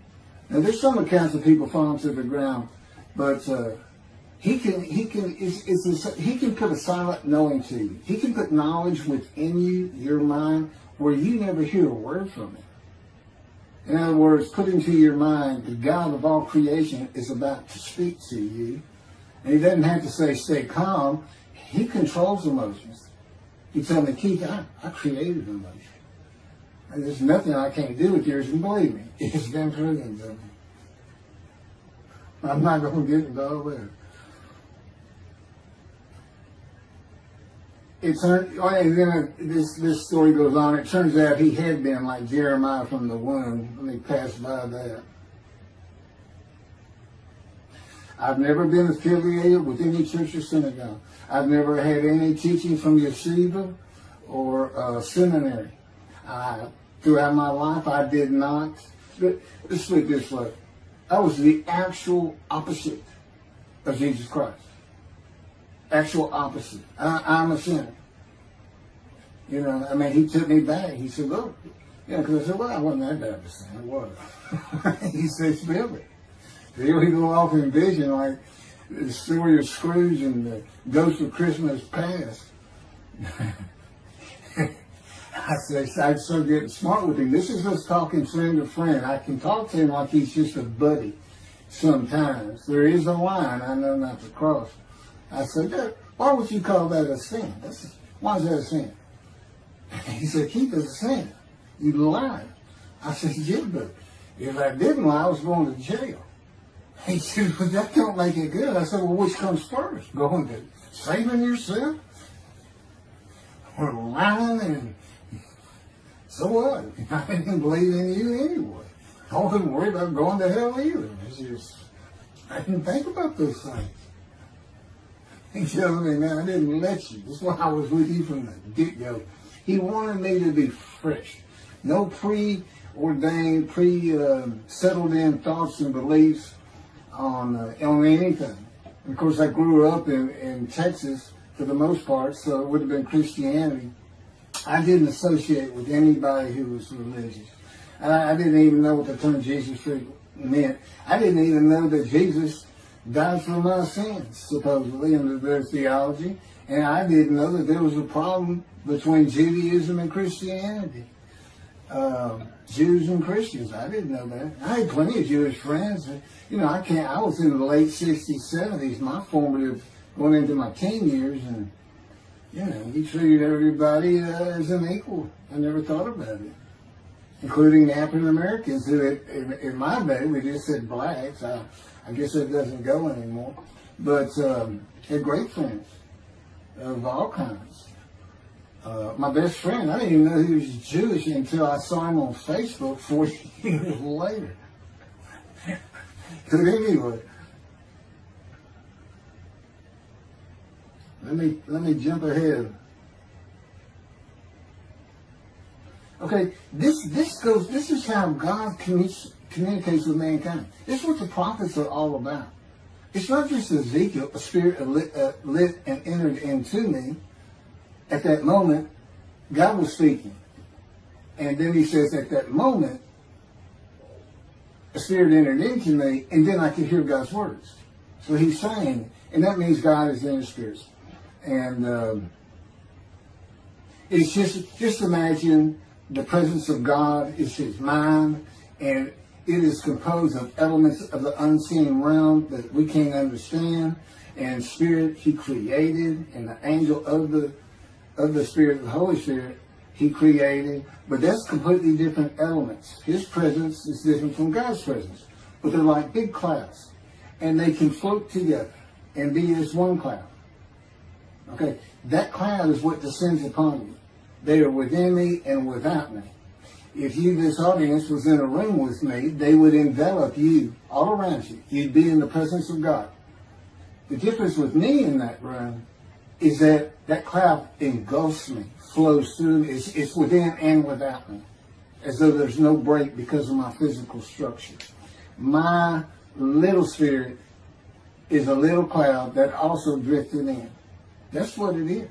And it happened with all the prophets. If they spoke God's words, he was talking to them. He was telling them, write this down.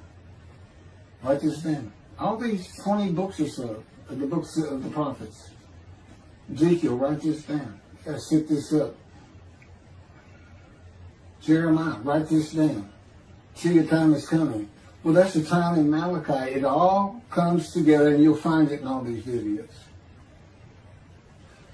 So, and it doesn't just include Moses and the prophets. The man who wrestled with Jacob.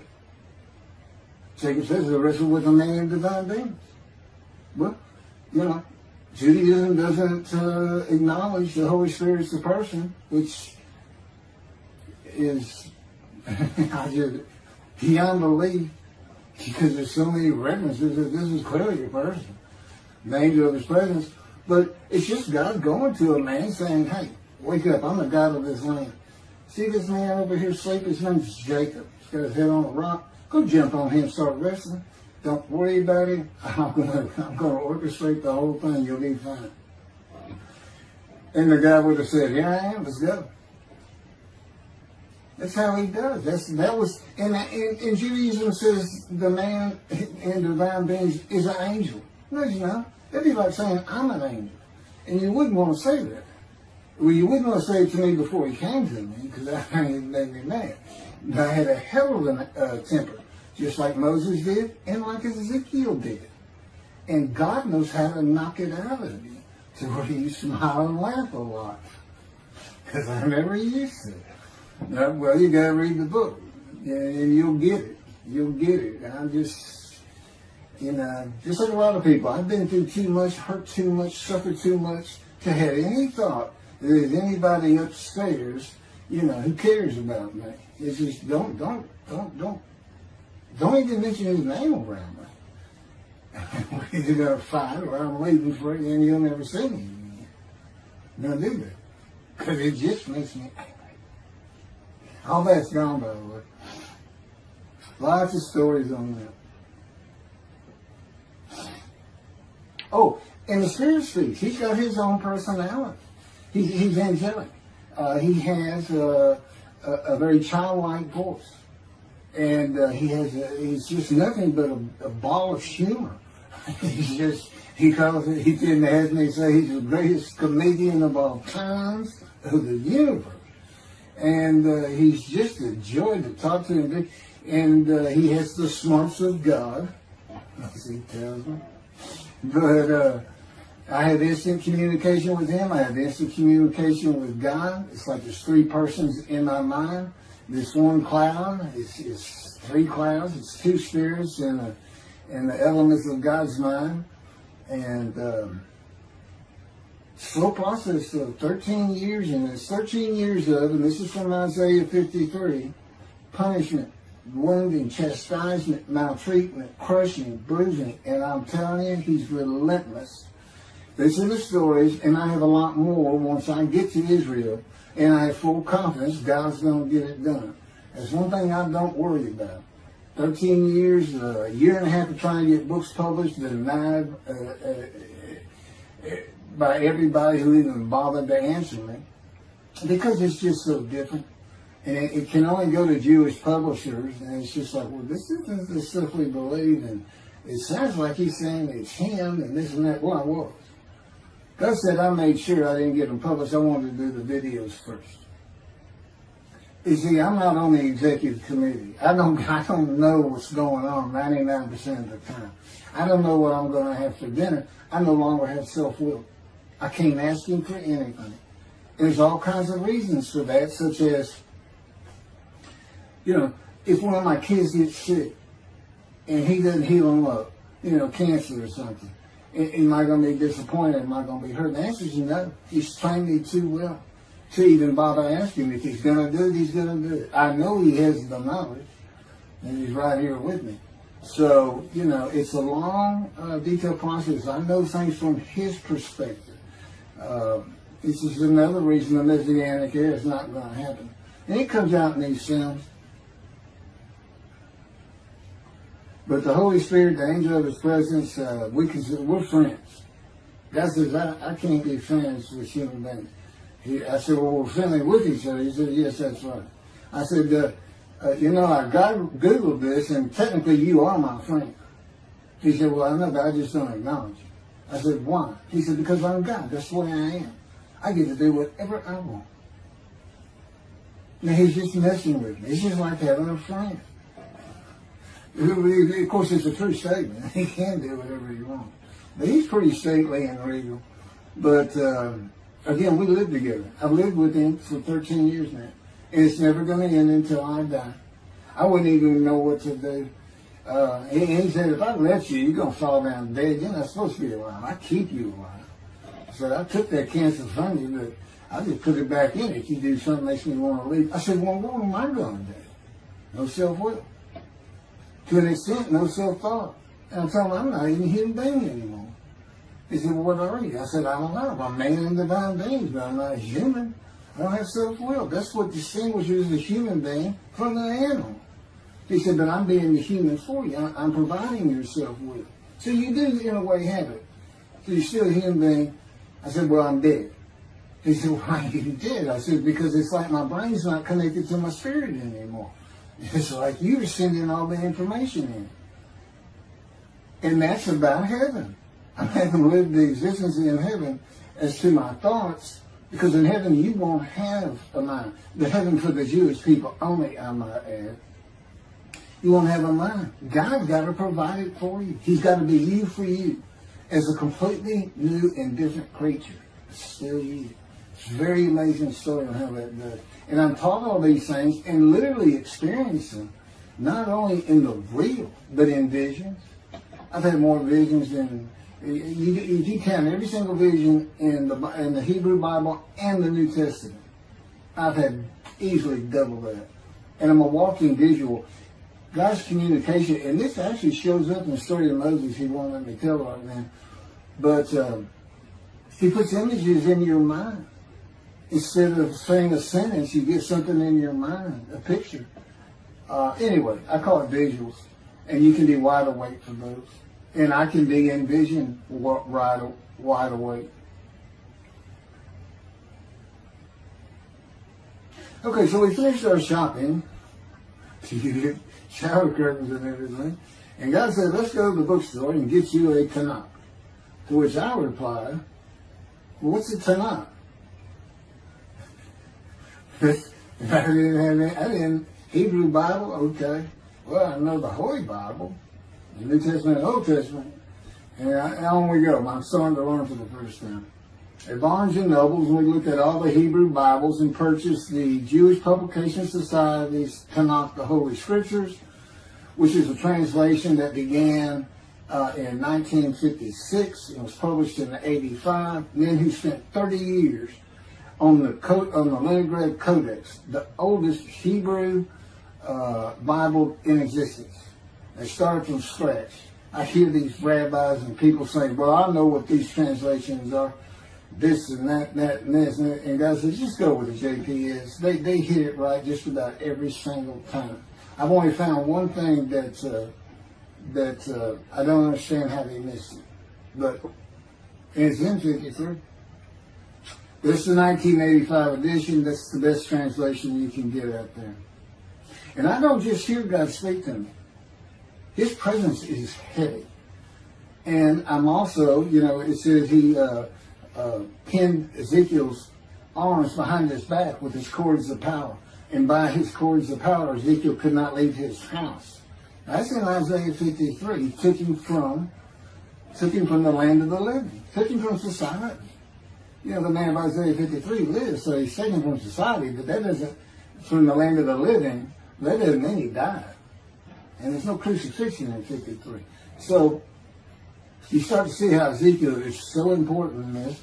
And that's where you find out about the covenants of friendship that come with God in the day of the Lord when Moshiach comes. Again, you don't hear anything about it in this Messianic era. I'll tell you this. I think the Jewish people are going to like this better. I think throwing out all that rubbish Judaism has been teaching from back in antiquity, that's where they're stuck, and see what's really going to happen with God coming back, a man in divine being, with the capabilities of Moses, Elijah, the descendant of David. All their attributes, okay, are in me. I can be each and every one of them, and I can be all four of them at one time. And God can speak to me. So, it's going to be fun. And he wants his temple rebuilt. That's the purpose of Isaiah 53. It says, a purpose which might prosper of God. But it doesn't tell us what the purpose is. Well, we find it in Malachi 3. I'm sending my messenger before me to clear the way for me, and I shall return to my temple suddenly. But the covenant that comes with David says, I'm going to place my sanctuary amongst you. He already knows it's not going to be there. And then we have Elijah in Malachi 3. Well, he's got a purpose that might prosper. And if it doesn't, God comes with utter destruction to the land. And again, you don't hear it with the Messianic era. Utter destruction to the land. There's 7 million Israeli Jews. How can you not read that and go, that sounds an awful lot like, I'm going to raise up armies against you? How can you just ignore that? Well, anyway, we're getting to see stuff. And the purpose that might prosper, I never believed that. I think that just hooks the man of the righteous servant of God of 53. I think that puts him with, he's got the same purpose as Elijah. Elijah is supposed to bring the families back together through the laws and teachings God gave Moses, or being mindful of them. That's the new covenant. It's an amendment. It's an amendment that also has a new inclusion of sin forgiveness. Over the last 63 years, God's presence has resided in Texas, Louisiana, Florida, and Hawaii. And he is more than ready to return to his land, Israel. Because wherever I am is where his presence is, and those are all the different states I lived in over this time period. Wherever I go. As a matter of fact, if you see me in Israel down at the old city or down at Tel Aviv, you can turn to your friend and say, hey, I know where God is. I said, really? I thought he'd have left. Some people say he died. I said, no, you see that guy over there? He's all around that guy. And some say inside too. That's what it's going to be like. God said, when we get to Israel, we're never leaving again. I said, I wanted to see Great Britain. He said, it's like, did you just ask for something? I was like, oh. Yeah, that's good. I hope I fry if I hit the border and cross over. I hope I just burn up, burst in combustible flame. But anyway, that's where he wants to be.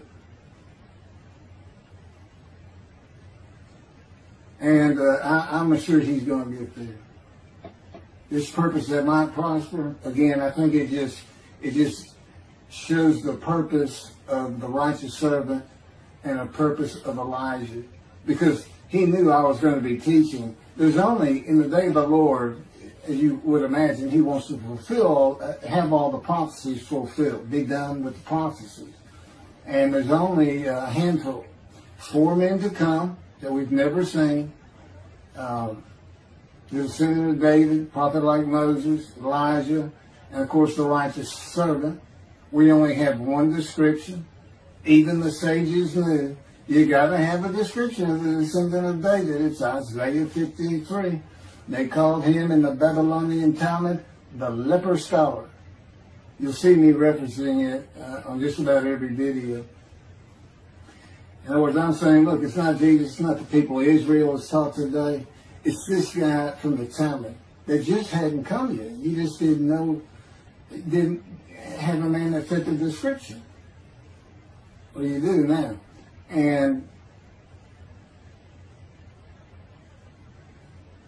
two covenants. The friendship covenant, which is actually in two parts, Ezekiel 34 and Ezekiel 37.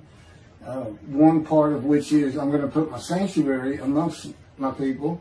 And the other part, interesting enough, has to do with the land blooming again, which is Jeremiah 31. See, a time is coming, the land will bloom again. See, a time is coming, the cities, after desolation of many years, 2,000 plus actually, will be restored and Jerusalem rebuilt. And the Jews shall never be defeated again. Okay, now we just talked about utter destruction likened to armies being raised. But here it is in this friendship covenant, in this, Jerusalem being rebuilt. If that's done, then you'll never be defeated again. So, you look at it and go, well, there's kind of a problem between those two. And what I think it means is he's going to get the temple built now that Jerusalem's been rebuilt and he's come. That this might prosper because, it kind of gets you. So what is the purpose of God might prosper? Who thought you could do everything? And he said, well, in a large part, my people got to listen to you. They got, especially the rabbis, they never listen to my prophets. They're all full of themselves. And they know everything. Well, he starts getting angry. And see, that's not good for me. Because all of a sudden he wants to make me better, which means suffering. You got to keep him away from those movies. I'll tell the spirits, he's something funny. Get a funny guy around here. We talk friend to friend too. Well, anyway, I'm going to let you. There's a lot more, but this story is in my book.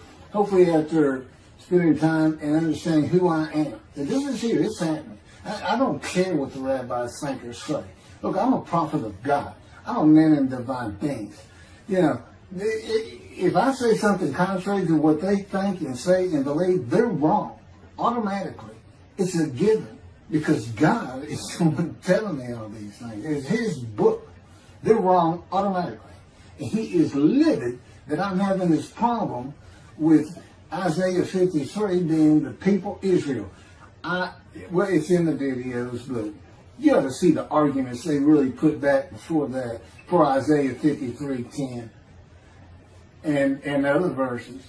Rabbi Tovia Sandgraf is Judaism. He went Christian. The Christians went to the laws of Leviticus, animal sacrificial laws, and said Jesus is the unblemished lamb. That's why, and they're using, Leviticus where you could offer a lamb and for unintentional sins, but nevertheless, they turned it into, he was a human sacrifice, which he says himself. He says, God no longer wants bulls and goats for sin. He prepares my body for sacrifice. He's human sacrifice, and God made the sacrifice to Gentiles so they didn't have to obey His commandments and laws.